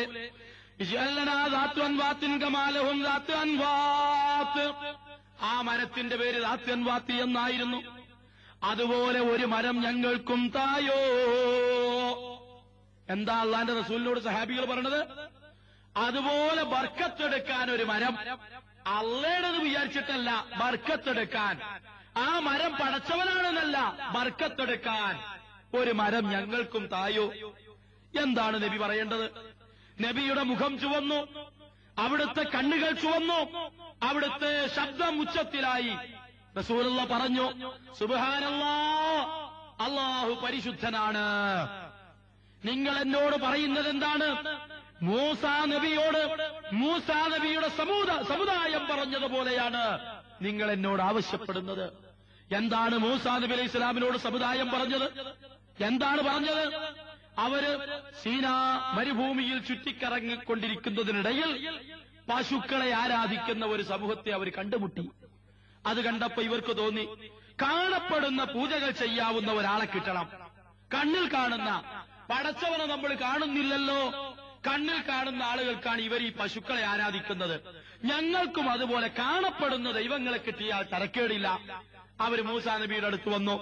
മൂസാ നബിയോട് പറഞ്ഞു, ഖുർആൻ ഉദ്ധരിക്കുന്നു ആ സംഭവം, യാ മൂസാ മൂസാ ഇജ്അൽ ലനാ ഇലാഹൻ കമാ ലഹും ആലിഹ. മൂസാ, അവർക്കൊക്കെ ദൈവങ്ങളുള്ളതുപോലെ ഞങ്ങൾക്കും കണ്ണിൽ കാണുന്ന ഒരു ദൈവത്തെ തായോ, ഒരു ആരാധ്യനെ തായോ. നോക്കൂ നിങ്ങൾ, അതുപോലെയാണ് സഹാബികളെ നിങ്ങൾ എന്നോട് പറഞ്ഞത്. വേറെ ഒരു പടച്ചവനെ തരണമെന്ന് പറഞ്ഞതുപോലെയാണ് നിങ്ങൾ എന്നോട് ബർക്കത്തെടുക്കാൻ മരം വേണമെന്ന് പറഞ്ഞതുകൊണ്ട് നിങ്ങൾ എന്നോട് പറഞ്ഞിട്ടുള്ളത്. ഞങ്ങൾക്കും ബർക്കത്തെടുക്കാൻ ഒരു മരം വേണമെന്ന് പറഞ്ഞപ്പോ നിങ്ങൾ പറഞ്ഞത് മറ്റൊരു പടച്ചവനെ തരണം എന്ന് പറഞ്ഞതുപോലെയാണ്. ആരോടായി പറഞ്ഞത്? നബിന്റെ സ്വന്തം സഹാബികളോട്. എന്നിട്ട് നബി പറഞ്ഞു, എന്താ പറഞ്ഞത്? ലാ തത്തബിഅന്ന സുനന മൻ കാന മിൻ ഖബ്ലികും ശിബ്റൻ ബിശിബ്രിൻ വദിറാഅൻ ബിദിറാഇൻ ഹത്താ ലൗ ദഖലൂ ബിജുഹരി റബ്ബിൻ ലദഖൽതുമൂഹു. നിങ്ങൾ നിങ്ങളുടെ പൂർവികരായ സമുദായങ്ങളെ ചാണിനു ചാണായും മുഴത്തിനു മുഴമായും പിൻപറ്റുക തന്നെ ചെയ്യും. ഒരു ഉടുമ്പിന്റെ മാളത്തിലാണ് അവർ കയറി നോക്കിയതെങ്കിൽ ആ ഉടുമ്പിന്റെ മാളത്തിലും നിങ്ങൾ കയറി നോക്കും.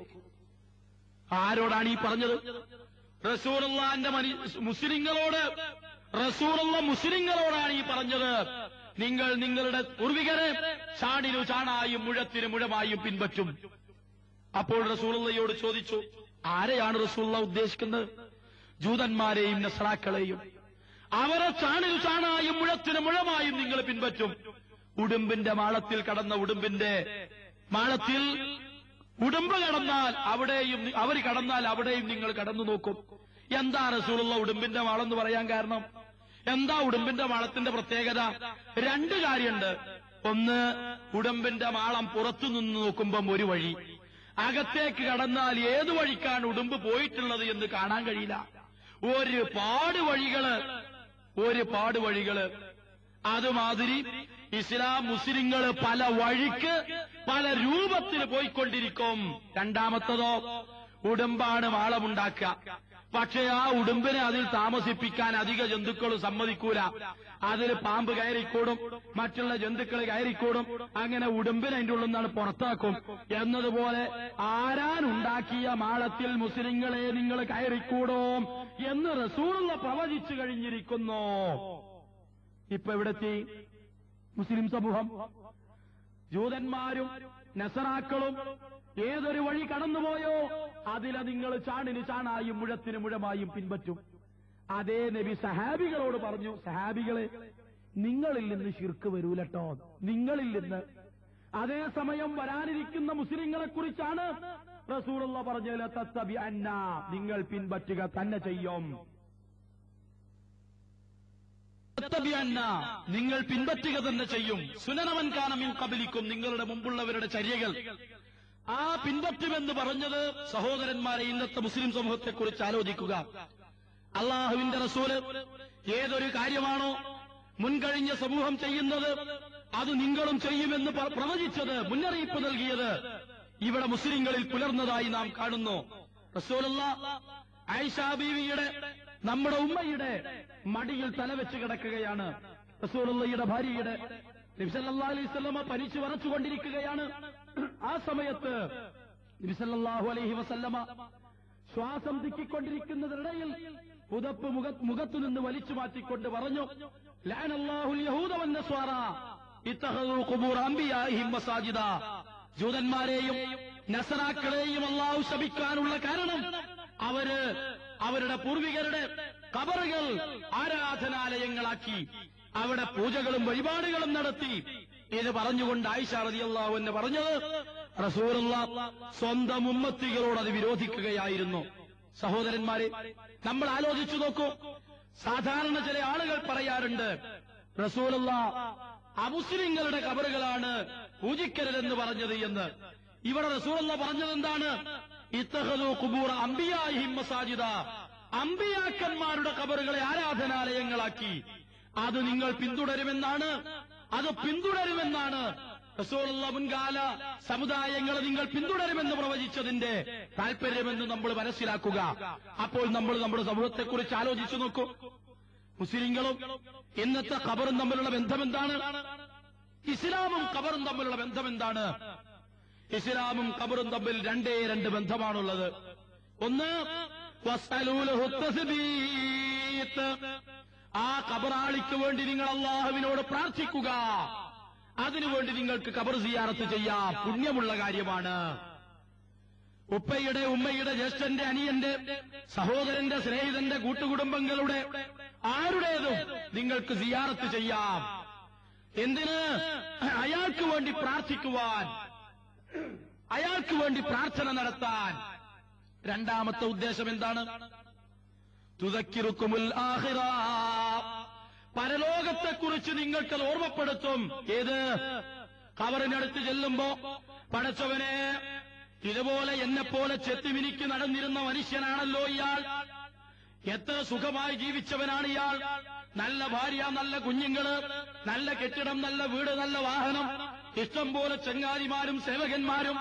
പക്ഷേ ഒരു ദിവസം അദ്ദേഹം സ്കൂട്ടറിൽ സഞ്ചരിച്ചുകൊണ്ടിരിക്കെ, ബൈക്കിൽ ചെത്തി നടന്നുകൊണ്ടിരിക്കെ അദ്ദേഹം ഒരു വാഹനത്തിനുള്ളിൽപ്പെട്ട് മരിച്ചുപോയവനാണ്. അദ്ദേഹം ഇതാ നമ്മുടെയൊക്കെ ഭാഷയിൽ അകാല ചരമം പ്രാപിച്ചവനാണ്. പടച്ചവനെ, ഏത് സമയത്താണ് എന്റെ ജീവൻ എന്റെ കൈകളിൽ വരിക എന്ന് എനിക്കറിയുകയില്ല, ഏത് സമയത്താണ് എന്നെ പിടിക്കുക എന്നറിയില്ല. ആ മരണാനന്തരം എന്റെ കോടതിയിൽ വരുന്ന സമയത്ത് എന്തായിരിക്കും എന്റെ കഥ എന്നറിയില്ല. ആ ബോധമുണ്ടാകുമ്പോ, ആ ചിന്തയുണ്ടാകുമ്പോ പടച്ചവനെ പേടിച്ച് ജീവിക്കാൻ നമ്മൾ താല്പര്യം കാണിക്കും. അതിനാണ് ഖബർ സിയാറത്ത് റസൂലുള്ളാഹ് പറഞ്ഞിട്ടുള്ളത്.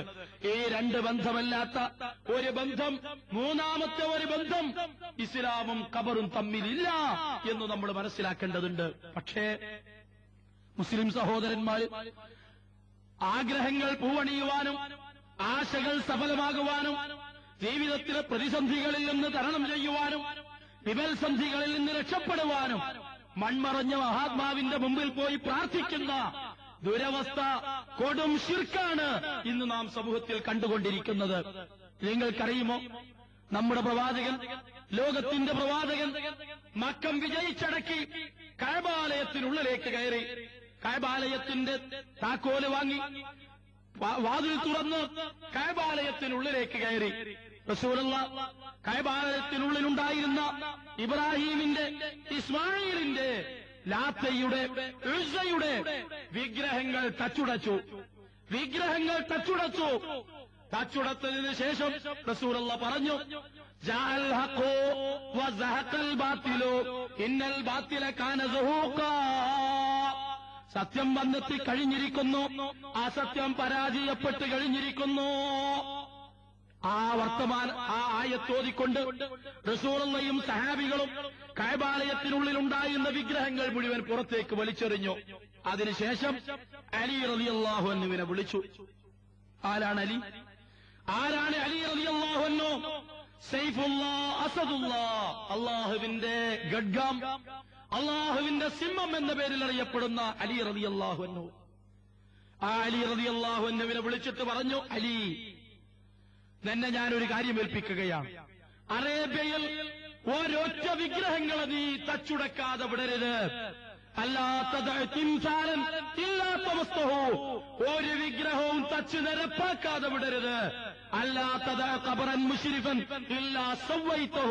ഒരു ഖബറും ഉയർന്നു നിൽക്കുന്ന ഒരു ഖബറും തച്ചുടക്കാതെ ഭൂമിയോട് നിരപ്പാക്കാതെ വിടരുത് എന്ന് പറഞ്ഞ് അലി റളിയല്ലാഹു അൻഹുവിനെ നിയോഗിച്ചു.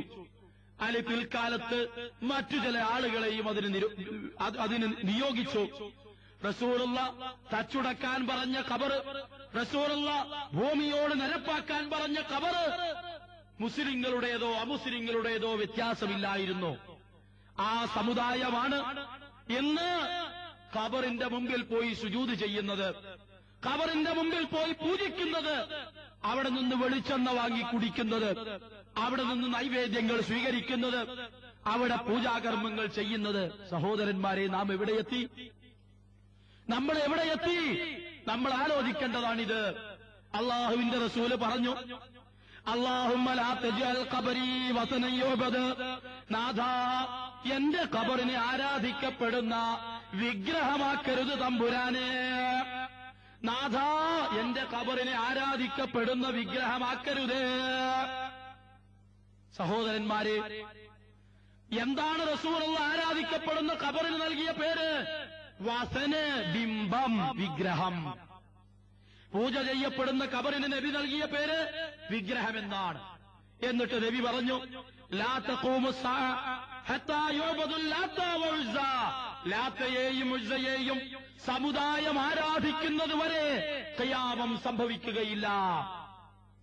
ഇവിടെ അടുത്ത് വണ്ടൂരടുത്തൊരു മുസ്ലിയാര് ലാത്തേ ഉസ്സേ എന്ന് വിളിച്ചു പ്രാർത്ഥിക്കാം എന്ന് പരസ്യമായി വഅദ് പറഞ്ഞു കഴിഞ്ഞു.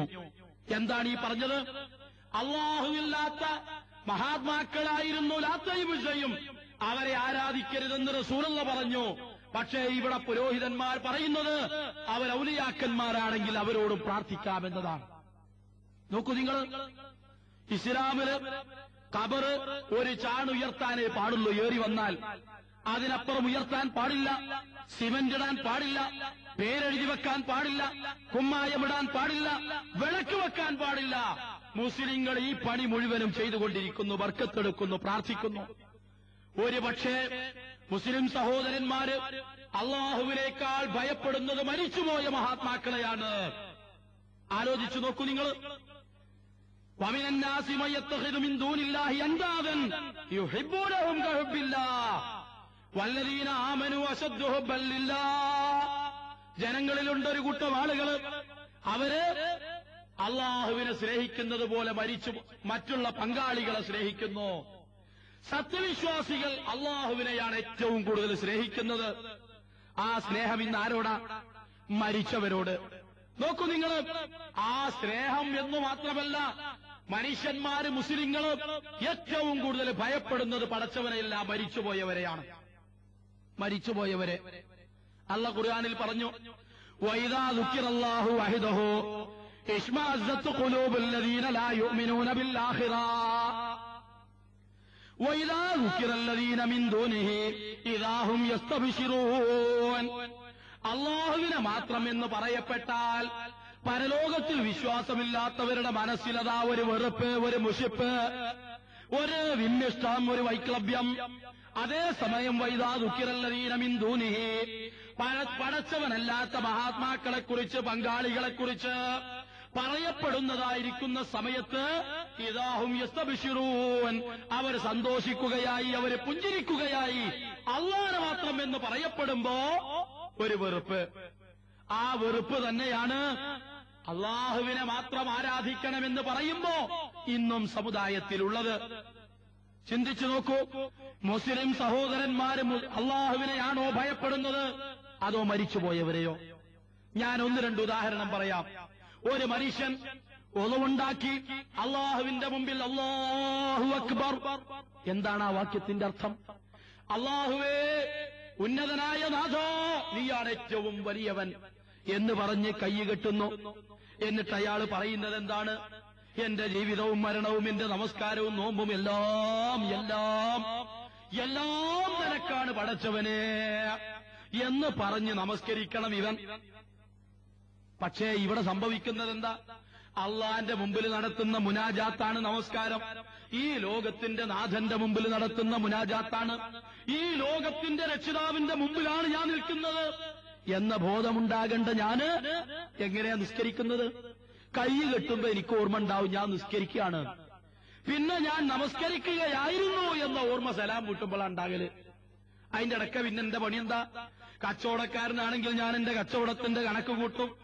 കൃഷിക്കാരനാണെങ്കിൽ നാളെ മഴ പെയ്യോ പെയ്യൂലേ എന്നുള്ള വർത്തമാനമായിരിക്കും എന്റെ മനസ്സെന്നോട് പറയാ. എന്റെ മക്കളുടെ കാര്യം, ആശുപത്രിക്കാര്യം, പീഡികക്കാര്യം, കോലായിക്കാര്യം, കല്യാണക്കാര്യം എല്ലാം എനിക്ക് ഓർക്കാനുള്ള സമയം അള്ളാന്റെ മുമ്പിൽ നിൽക്കുമ്പോ അള്ളാനെ മറന്നു കണ്ടാണ്. പടച്ചോന്റെ മുമ്പിൽ നിൽക്കുമ്പോഴാണ് ഈ മറവി. പിന്നെ ഓൻ ഓർമ്മ ഉണ്ടാവും അസ്സലാമു അലൈക്കും വറഹ്മത്തുള്ളാഹ് എന്ന് പറയുമ്പോ ഞാൻ ഇതുവരെ നിസ്കരിക്കായിരുന്നു എന്നുള്ള ഓർമ്മ ഉണ്ടാവും.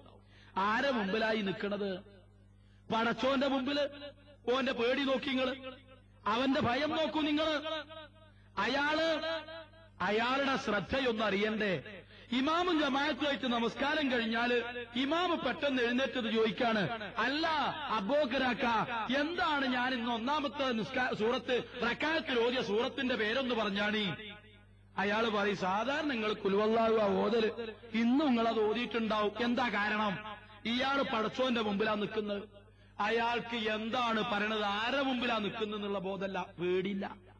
അതേ മനുഷ്യൻ മമ്പുറത്ത് ജാരത്തില്, പുത്തമ്പള്ളി ജാരത്തില്, ഏർവാടി ജാരത്തില്, ഭീമാ പള്ളിയുടെ മുമ്പില് ജാരത്തില് പോയി നിൽക്കുന്നതൊന്ന് കാണണ്ടേ? പഞ്ചപുച്ഛമടക്കി തലയിൽ കെട്ടഴിച്ച് കക്ഷത്തിൽ വെച്ച് അയാളുടെ ശരീരത്തിൽ നിന്ന് തറഞ്ഞു കിടക്കുന്ന ഒരു അമ്പ് നിങ്ങൾ വലിച്ചെടുത്താലും അറിയാത്ത രൂപത്തിൽ മനസ്സും ശരീരവും അയാൾ സമർപ്പിച്ചിരിക്കുന്നു മരിച്ചുപോയ മഹാത്മാവിന്. ആരെയാണ് ഇയാൾ പേടിക്കുന്നത്? അയാൾ ഖബറിൽ നിന്ന് പിന്തിരിഞ്ഞത് വരുന്നത് എങ്ങനെയാണ്? നമസ്കാരത്തിൽ നിന്ന് ചാടി എഴുന്നേറ്റ് പോകുന്ന ഈ മനുഷ്യൻ ഖബറടത്തിൽ നിന്ന് മഹാത്മാവിന്റെ അടുത്ത് നിന്ന് പിന്തിരിഞ്ഞു പോകുന്നത് എങ്ങനെയാണ്? പുറംതിരിയാതെ പിന്നോട്ട് പിന്നോട്ട് പതിയെ പതിയെ പിന്നോട്ട് പോകുന്നു. കാരണം മൂടി തിരിഞ്ഞു പോയാൽ അനാദരവായി കുരുത്തക്കേട് പറ്റും. ആ വിശ്വാസമാണ് ഇന്ന് മുസ്ലിങ്ങൾക്ക്. പൊന്നാര സഹോദരന്മാരെ, സുഹൃത്തുക്കളെ, ഈമാനുള്ളവരെ, വിശ്വാസികളെ, ഇത് ശിർക്കല്ലെങ്കിൽ ദുനിയാവിലെ ഏതാണ് ശിർക്ക്? ഇമാം ഷൗക്കാനി പറഞ്ഞതുപോലെ ഈ കാണിക്കുന്നത് ശിർക്കല്ലെങ്കിൽ ദുനിയാവിൽ മറ്റേതാണ് ശിർക്കുള്ളത്? നമ്മൾ ചിന്തിക്കണം. പടച്ചവനോട് മാത്രം പ്രാർത്ഥിച്ച പ്രവാചകന്മാര്, അള്ളാഹിനോട് മാത്രം പ്രാർത്ഥിച്ച സഹാബികള്, അള്ളാഹിനോട് മാത്രം പ്രാർത്ഥിച്ച അവസാനത്തെ ദൂതൻ, അള്ളാഹുവിനോട് മാത്രം പ്രാർത്ഥിച്ച ബീവിമാര്, അള്ളാഹുവിനോട് മാത്രം പ്രാർത്ഥിക്കാൻ പറയുന്ന ഖുർആന്, ഇവരുടെ പിൻഗാമികളും അനുയായികളും അനുധാവനം ചെയ്യേണ്ടവരുമായ നമ്മള് മരിച്ചു കിടക്കുന്ന മഹാത്മാവിനോട് പ്രാർത്ഥിച്ച് അവിടെ പഞ്ചപുച്ഛമടക്കി നിവേദ്യങ്ങൾ സമർപ്പിച്ച് ആരാധനകൾ ചെയ്തുകൊണ്ടിരിക്കുന്നു. സഹോദരന്മാരെ, നമ്മൾ ചിന്തിക്കേണ്ടതില്ലേ? ഈ ചെയ്യുന്ന പ്രവർത്തനം അള്ളാഹു പൊറുക്കാത്തതാണ്, അള്ളാഹു ഇഷ്ടപ്പെടാത്തതാണെന്നുള്ളത്. നമ്മൾ മനസ്സിലാക്കേണ്ടതില്ലേ, ആലോചിക്കേണ്ടതില്ലേ? അതാണ് അള്ളാഹു പറഞ്ഞത്, വമാ യുഅ്മിനു അക്സറുഹും ബില്ലാഹി ഇല്ലാ വഹും മുശ്രികൂൻ. ജനങ്ങളെ ഭൂരിപക്ഷം ആളുകളും പടച്ചോനെ വിശ്വസിക്കുന്നുണ്ട് ശിർക്ക് ചെയ്തുകൊണ്ട്. ശിർക്ക് ചെയ്തുകൊണ്ട് എന്നാണ് അള്ളാഹു പറഞ്ഞത്. വമാ യുഅ്മിനു അക്സറുഹും ബില്ലാഹി ഇല്ലാ വഹും മുശ്രികൂൻ. ഭൂരിപക്ഷം ആളുകളും അള്ളാഹുവിനെ വിശ്വസിക്കുന്നു ശിർക്ക് ചെയ്തുകൊണ്ടാണെന്ന് മാത്രം. സൂറത്ത് യൂസുഫിലാണ് പടച്ചോൻ പറയുന്നത്. അപ്പൊ വിശ്വാസമുണ്ട് നമുക്കൊക്കെ, പക്ഷേ ശിർക്ക് എല്ലാം നശിപ്പിച്ചു കളയുന്ന ശിർക്ക്, അമല് പൊളിഞ്ഞു പോകുന്ന, നരകം വാജിബാകുന്ന, സ്വർഗം ഹറാമാകുന്ന ശിർക്ക് സംഭവിക്കുന്നു. സഹോദരന്മാരെ, ആലോചിച്ചു നോക്കൂ നിങ്ങൾ. അതുകൊണ്ടാണ് റസൂലുള്ളാഹി സ്വല്ലല്ലാഹു അലൈഹി വസല്ലമ ഈ സമുദായത്തിനോട് ഇത്തരം കാര്യങ്ങളിൽ താക്കീത് നൽകിയത്. റസൂലുള്ളാഹിയും സഹാബികളും ഒരു മരത്തിന്റെ ചുവട്ടിൽ വെച്ച് ബൈഅത്ത് ചെയ്തിരുന്നു. ഒരു കരാർ, ഒരു ഉടമ്പടി. ആ ബൈഅത്ത് ചെയ്ത മരം റസൂലുള്ളാഹിയുടെ കാലശേഷവും അവിടെ ഉണ്ടായിരുന്നു. ഉമർ റളിയല്ലാഹു അൻഹുവിന്റെ കാലത്ത് ചില ആളുകൾ ആ മരത്തിന്റെ അടുത്ത് പോയി വെറുതെ ഇരിക്കുന്നതും അവിടെ നമസ്കരിക്കുന്നതും കാണാൻ അറിഞ്ഞു. ഉടനെ അദ്ദേഹം വിറക് വെട്ടുകാരനെ വിളിച്ചു, മരം മുറിക്കുന്നവരെ വിളിച്ചു കൂട്ടിക്കൊണ്ടുപോയി. ആ മരം മുറിച്ച് വിറകാക്കി തിരിച്ചു കൊണ്ടുവരുന്നത് വരെ ഉമർ അടങ്ങിയിരുന്നില്ല. ഉമർ പറഞ്ഞു, ഇതാണ് നിങ്ങളുടെ പൂർവികരെ നശിപ്പിച്ചത്. പൂർവികരുടെ അവശിഷ്ടങ്ങൾ തേടിപ്പോകുന്ന പരിപാടിയാണ് നിങ്ങളുടെ പൂർവികരെ നശിപ്പിച്ചത്. അത് നിങ്ങളും പിന്തുടരുകയാണോ? ഉമർ റളിയല്ലാഹു അൻഹു ചെയ്തു. സഹോദരന്മാരെ, മുജാഹിദുകൾ പറയുന്നത് തർക്കമില്ലാത്ത ഒരു വിഷയമാണ്, ഒരു തർക്കവുമില്ലാത്ത വിഷയം. അള്ളാഹുവിനെ ആരാധിച്ച് നമസ്കരിച്ച് നോമ്പ് നോറ്റ് സക്കാത്ത് കൊടുത്ത് പുണ്യകർമ്മങ്ങൾ ചെയ്ത് മരിച്ചാൽ അയാൾ സ്വർഗത്തില്. സംശയമില്ല, തർക്കമില്ല. തർക്കമുള്ള കാര്യമാണിത്. മരിച്ചുപോയവരോട് പ്രാർത്ഥിക്കാൻ പാടുണ്ടോ? എന്താണ് പാടുണ്ട് എന്ന് പറയുന്നവരുടെ വാദം? ബദരീങ്ങളെ, മമ്പറത്തങ്ങളെ, മുഹിയുദ്ദീൻ ശൈഖെ, മുത്തുനബിയെ എന്ന് വിളിക്കുന്നതിന്റെ വിധി എന്താണ്? ഉത്തരം ജായിസാണ്. ജായിസാണെന്ന് പറഞ്ഞാൽ അനുവദനീയമാണ്. അനുവദനീയം എന്ന് പറഞ്ഞാൽ ഫിഖ് മസാല പഠിച്ചവർക്കറിയാം. ഫിഖിൽ ഒരു മസാല ഉണ്ട്. ഒരു മാങ്ങ പഴുത്ത് ഒന്നുകൂടി പഴുത്താൽ പിന്നെ പുഴുക്കുമ്പം പുഴുണ്ടാവും അതിന്റെ ഉള്ളില്. മാങ്ങ തിന്നുന്നതിന്റെ കൂട്ടത്തില് ആ പുഴുവിനെ തിന്നല് ജായിസാണ് എന്ന് ഫിഖിന്റെ മസാല, ഇസ്ലാമിന്റെ മസാലയല്ല, ഫിഖിന്റെ മസാല. അതിന്റെ അടിസ്ഥാനത്തിൽ അച്ചാറിൽ ഉണ്ടാകുന്ന പുഴുവിനെ തിന്നലും അനുവദനീയമാണ് എന്ന് ഫിഖിന്റെ മസാല, ഇസ്ലാമിന്റെ മസാലയല്ല. ഇതുപോലെ പുഴുവിനെ തിന്നുന്ന ഒരു ഏർപ്പാടാണ് ബദരീങ്ങളെ, മമ്പറത്തങ്ങളെ, ഈസാ നബിയെ, മുഹമ്മദ് നബിയെ, ബീവിയെ, ദേവിയെ എന്ന് വിളിക്കുന്നത് ജായിസാണെങ്കിൽ സഹോദരന്മാരെ, അതിന്റെ വിധി ചെയ്താ കൂലില്ല, ചെയ്തിട്ടില്ലെങ്കിൽ കുറ്റല്ല. ചെയ്താലും ചെയ്തിട്ടില്ലെങ്കിലും കുറ്റമില്ലാത്ത ഒരു പണി. ചെയ്താലും കുറ്റല്ല, ചെയ്തിട്ടില്ലെങ്കിലും കുറ്റല്ല. കൂലിണ്ടോ? കൂലിയില്ല. ഒരാൾ ഓപ്പൺ ചായയും ഒരാൾ പഞ്ചസാരട്ട ചായയും കുടിക്കുന്ന മാതിരി രണ്ടാൾക്കും കൂലിയില്ല, കുറ്റമില്ല. ഇതുമാതിരി ഒരു പണിയാണ് ബദരീങ്ങളെ എന്ന് വിളിക്കുന്നതെങ്കിൽ, മമ്പുറത്തങ്ങളെ എന്ന് വിളിക്കുന്നതെങ്കിൽ, പൊന്നാര സഹോദരന്മാരെ, ഒരു അനുവദനീയത്തിന് വേണ്ടി, ജായിസിന് വേണ്ടി അള്ളാഹു വിരോധിച്ച ഒരു കൊടും പാപം നമ്മൾ ചെയ്യേണ്ടതുണ്ടോ?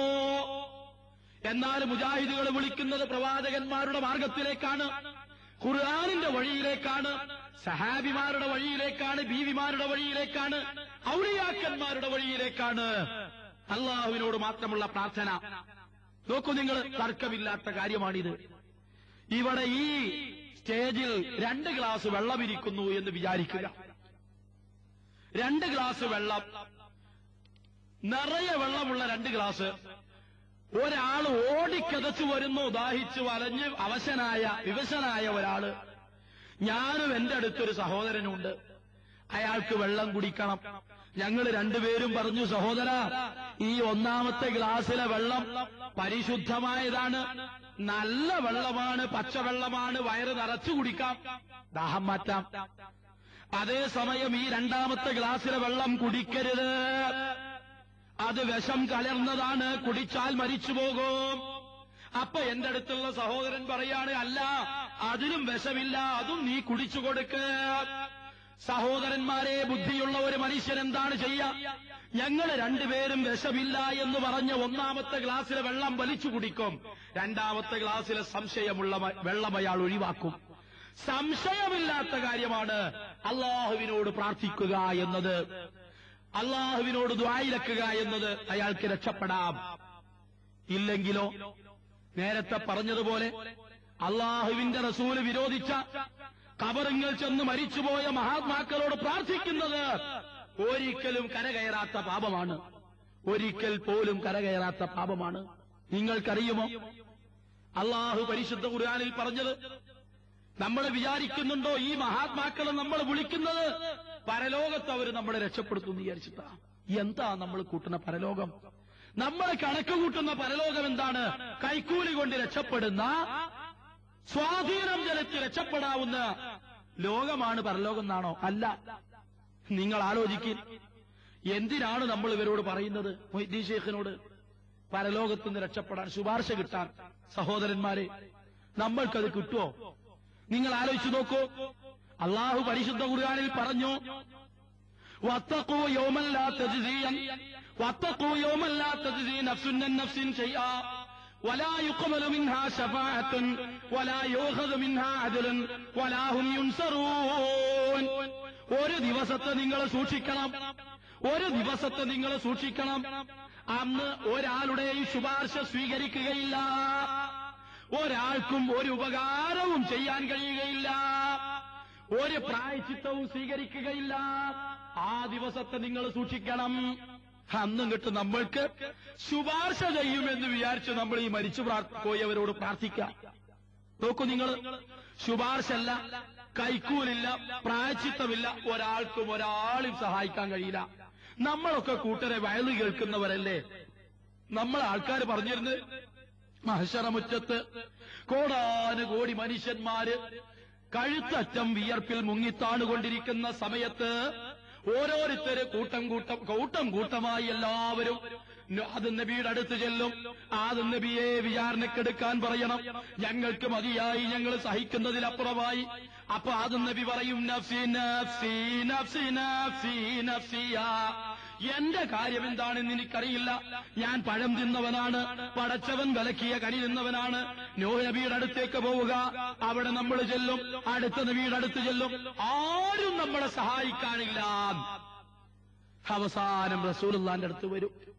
റസൂലുള്ള പറയും, പടച്ചവനെ, അന്ന് വേണ്ടി മാത്രം ചില പ്രാർത്ഥനകൾ റസൂലുള്ളാഹ്ക്ക് അല്ലാഹു പഠിപ്പിച്ചു കൊടുക്കും.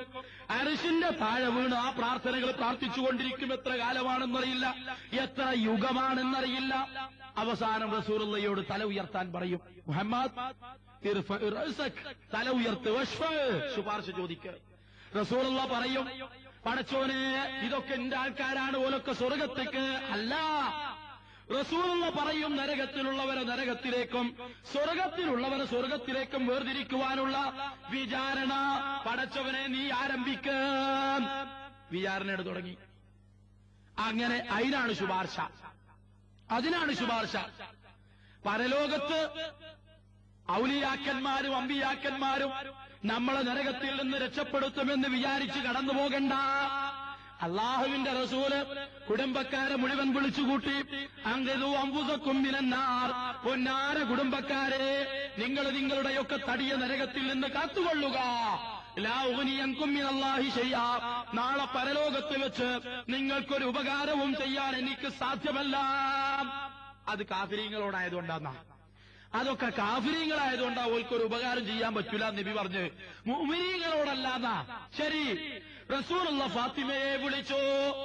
ഫാത്തിമ റളിയല്ലാഹു അൻഹ, നബിയുടെ കരളിന്റെ കഷ്ടമായ ഫാത്തിമ.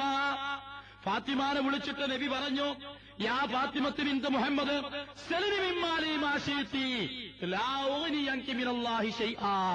പൊന്നാര മോളെ, എന്റെ കബുദി, ഖിത്അത്തു കബുദി, എന്റെ കരളിന്റെ കഷ്ടമേ. റസൂലുള്ള ഫാത്തിമ വരുമ്പോ ആശ്ലേഷിക്കുകയും മുഖത്തുമ്മ വെക്കുകയും ചെയ്യുമായിരുന്നു സ്നേഹം കൊണ്ട്. ആ ഫാത്തിമ റളിയല്ലാഹു അൻഹയെ നബി വിളിച്ചു, മോളെ മോളെ നിനക്ക് ആവശ്യമുള്ളത് ചോദിച്ചോ, എന്റെ കഴിവിന്റെ പരമാവധി തരാം. ലാ ഉഗ്നി അൻകി മിനല്ലാഹി ശൈആ, നാളെ പരലോകത്ത് വെച്ച് നിനക്ക് എന്തെങ്കിലും ഒരു ഉപകാരം ചെയ്യാൻ എനിക്ക് സാധ്യമല്ല ഫാത്തിമ. അതാ നബിന്റെ കഥ. അതാണ് ഒരു മനുഷ്യനും ചെയ്യാൻ ഉപകാരം ചെയ്യാൻ കഴിയാത്ത കോടതിയാണ് മഹ്ശറ എന്ന് പറഞ്ഞത്. പിന്നെ അള്ള പറഞ്ഞത് എത്ര വാസ്തവം. അള്ള ഇപ്പൊ തന്നെ നമ്മളെ പറഞ്ഞു തന്നിട്ടില്ലേ? എന്താ പറഞ്ഞത്? അംലം യുനബ്ബ ബിമാ ഫീ സുഹഫി മൂസ വ ഇബ്രാഹീം അല്ലദീ വഫാ അല്ലാ തസിറു വാസിറത്തുൻ വിസ്റ ഉഖറാ വ അൻ ലൈസ ലിൽ ഇൻസാനി ഇല്ലാ മാ സഅ. മുഹമ്മദ്, നിന്റെ മുൻകഴിഞ്ഞ പ്രവാചകന്മാരുടെ ഏടുകളിലുള്ളത്, ഇബ്രാഹീമിന്റെ മൂസയുടെ ഏടിലുള്ളത് നിനക്കറിയിക്കപ്പെട്ടിട്ടുണ്ടല്ലോ. എന്താണത്? അല്ലാ തസിറു വാസിറത്തുൻ വിസ്റ ഉഖറാ, ഒരാളും മറ്റൊരാളുടെ പാപത്തിന്റെ ചുമട് വഹിക്കുകയില്ല.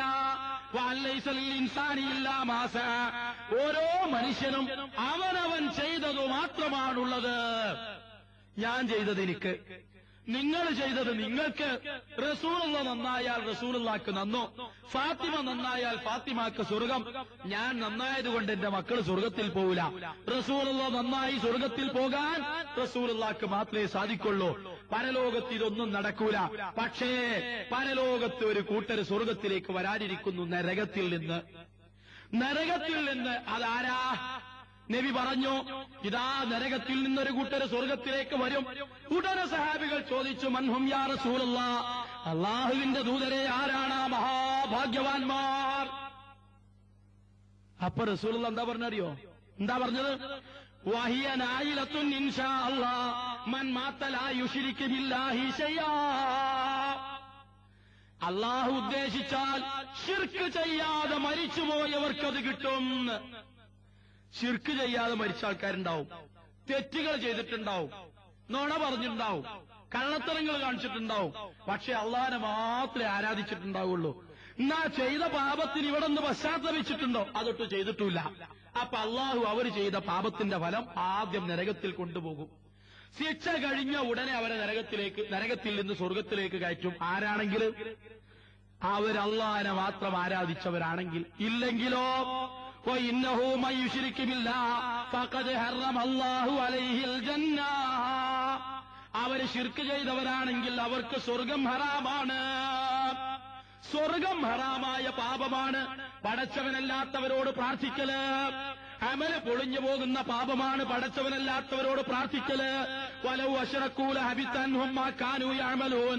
ആ നബിമാരെങ്ങാനും ശിർക്ക് ചെയ്തിരുന്നുവെങ്കിൽ അവരുടെ പ്രവർത്തനങ്ങൾ പൊളിഞ്ഞു പോകുമായിരുന്നു. അതാണ് അല്ലാഹു അല്ലാത്തവരോട് പ്രാർത്ഥിക്കുന്ന സ്വഭാവം. സഹോദരന്മാരെ, അതുകൊണ്ടാണ് മുജാഹിദുകൾ നാൽക്കവലകളിലും ഓണങ്കേറാ മൂലകളിലും മനുഷ്യര് തിങ്ങിപ്പാർക്കുന്നിടത്തും ഒറ്റപ്പെട്ട് താമസിക്കുന്നിടത്തും കയറി ചെന്ന് ആദ്യമായും അവസാനമായും ഇത് പറഞ്ഞു കൊടുക്കുന്നത്. ബാക്കി എന്തൊക്കെ തകരാറുകൾ ഉണ്ടായാലും ശിർക്ക് ചെയ്യാതിരുന്നാൽ അയാൾക്ക് നരകത്തിൽ നിന്ന് കരകയറാൻ സാധിക്കും. അന്ന് സത്യവിശ്വാസികളും നബിമാരും കൂടി നരകത്തിൽ നിന്ന് കരകയറ്റും നമ്മളെ. അതുകൊണ്ട് റസൂലുള്ളാഹ് പറഞ്ഞ, അള്ളാഹു പറഞ്ഞ കാര്യം നമ്മുടെ ഓർമ്മയിരിക്കട്ടെ. റസൂലുള്ളാഹ് പറഞ്ഞു, നാളെ മഹ്ശറയിൽ നമ്മൾക്കെതിരെ കോടതിയിൽ വരും റസൂലുള്ളാഹ്, നമ്മൾക്കെതിരെ, ഉമ്മത്തികൾക്കെതിരെ. റസൂലുള്ളാഹ് ഖുർആൻ പറയാണ്, വഖാല റസൂലു റബ്ബി ഇന്ന ഖൗമി ഇത്തഖദു ഹാദൽ ഖുർആന മഹ്ജൂറാ. നാഥാ, എന്റെ സമുദായം ഖുർആനിനെ പിറകോട്ട് വലിച്ചെറിഞ്ഞല്ലോ. ആ ഖുർആനിന്റെ മാർഗമാണ് അള്ളാഹുവിനോട് മാത്രമുള്ള പ്രാർത്ഥന. റസൂലുള്ളാഹ് നമ്മൾക്കെതിരെ സാക്ഷി പറയാതിരിക്കാൻ സഹോദരന്മാരെ തർക്കമില്ലാതെ അള്ളാഹുവിനോട് മാത്രം പ്രാർത്ഥിക്കുക. അവനാണ് രക്ഷാധികാരി, അവനാണ് നമ്മുടെ സൃഷ്ടാവ്, അവനാണ് ആരാധ്യൻ. അല്ലാഹു വലിയുല്ലദീന ആമനൂ യുഖ്രിജുഹും മിനൽ-ളുലുമാത്തി ഇലൻ-നൂർ. സത്യവിശ്വാസികളുടെ വലിയ അല്ലാഹു ആകുന്നു. അവനെ മാത്രം ആരാധിച്ച് അവനോട് മാത്രം പ്രാർത്ഥിച്ച് എല്ലാ ശിർക്ക്പരമായ സമ്പ്രദായങ്ങളിൽ നിന്നും മാറി നിന്ന് സ്ഥൈര്യമായി പടച്ചവനെ മാത്രം ആരാധിച്ച് ജീവിക്കുക. അല്ലാഹു അനുഗ്രഹിക്കട്ടെ. അനുഗ്രഹിക്കട്ടെ. എല്ലാ ശിർക്കുപരമായ പ്രവർത്തനങ്ങളിൽ നിന്നും അള്ളാഹു നമ്മളെ രക്ഷിക്കുമാറാവട്ടെ. പ്രവാചകന്മാരുടെ വഴിയിൽ ജീവിക്കുവാനും മരിക്കുവാനും അള്ളാഹു സഹായിക്കുമാറാവട്ടെ. അള്ളാഹു തആല അവന്റെ സത്യവിശ്വാസികളുടെ കൂട്ടത്തിൽ നമ്മളെ എല്ലാവരെയും ഉൾപ്പെടുത്തുമാറാവട്ടെ. അവന്റെ വിശാലമായ സ്വർഗത്തിൽ അവൻ നമ്മളെ എല്ലാവരെയും ഒരുമിച്ച് കൂട്ടുമാറാവട്ടെ. റബ്ബനാ തഖബ്ബൽ മിന്നാ ഇന്നക അൻതസ് സമീഉൽ അലീം വതുബ് അലൈനാ ഇന്നക അൻതത് തവ്വാബുർ റഹീം വസല്ലല്ലാഹു വസല്ലമ അലാ റസൂലിഹിൽ അമീൻ വആലിഹി വസഹ്ബിഹി അജ്മഈൻ വആഖിറു ദഅവാനാ അനിൽ ഹംദുലില്ലാഹി റബ്ബിൽ ആലമീൻ. അസ്സലാമു അലൈക്കും വറഹ്മത്തുള്ളാഹി വബറകാതുഹു.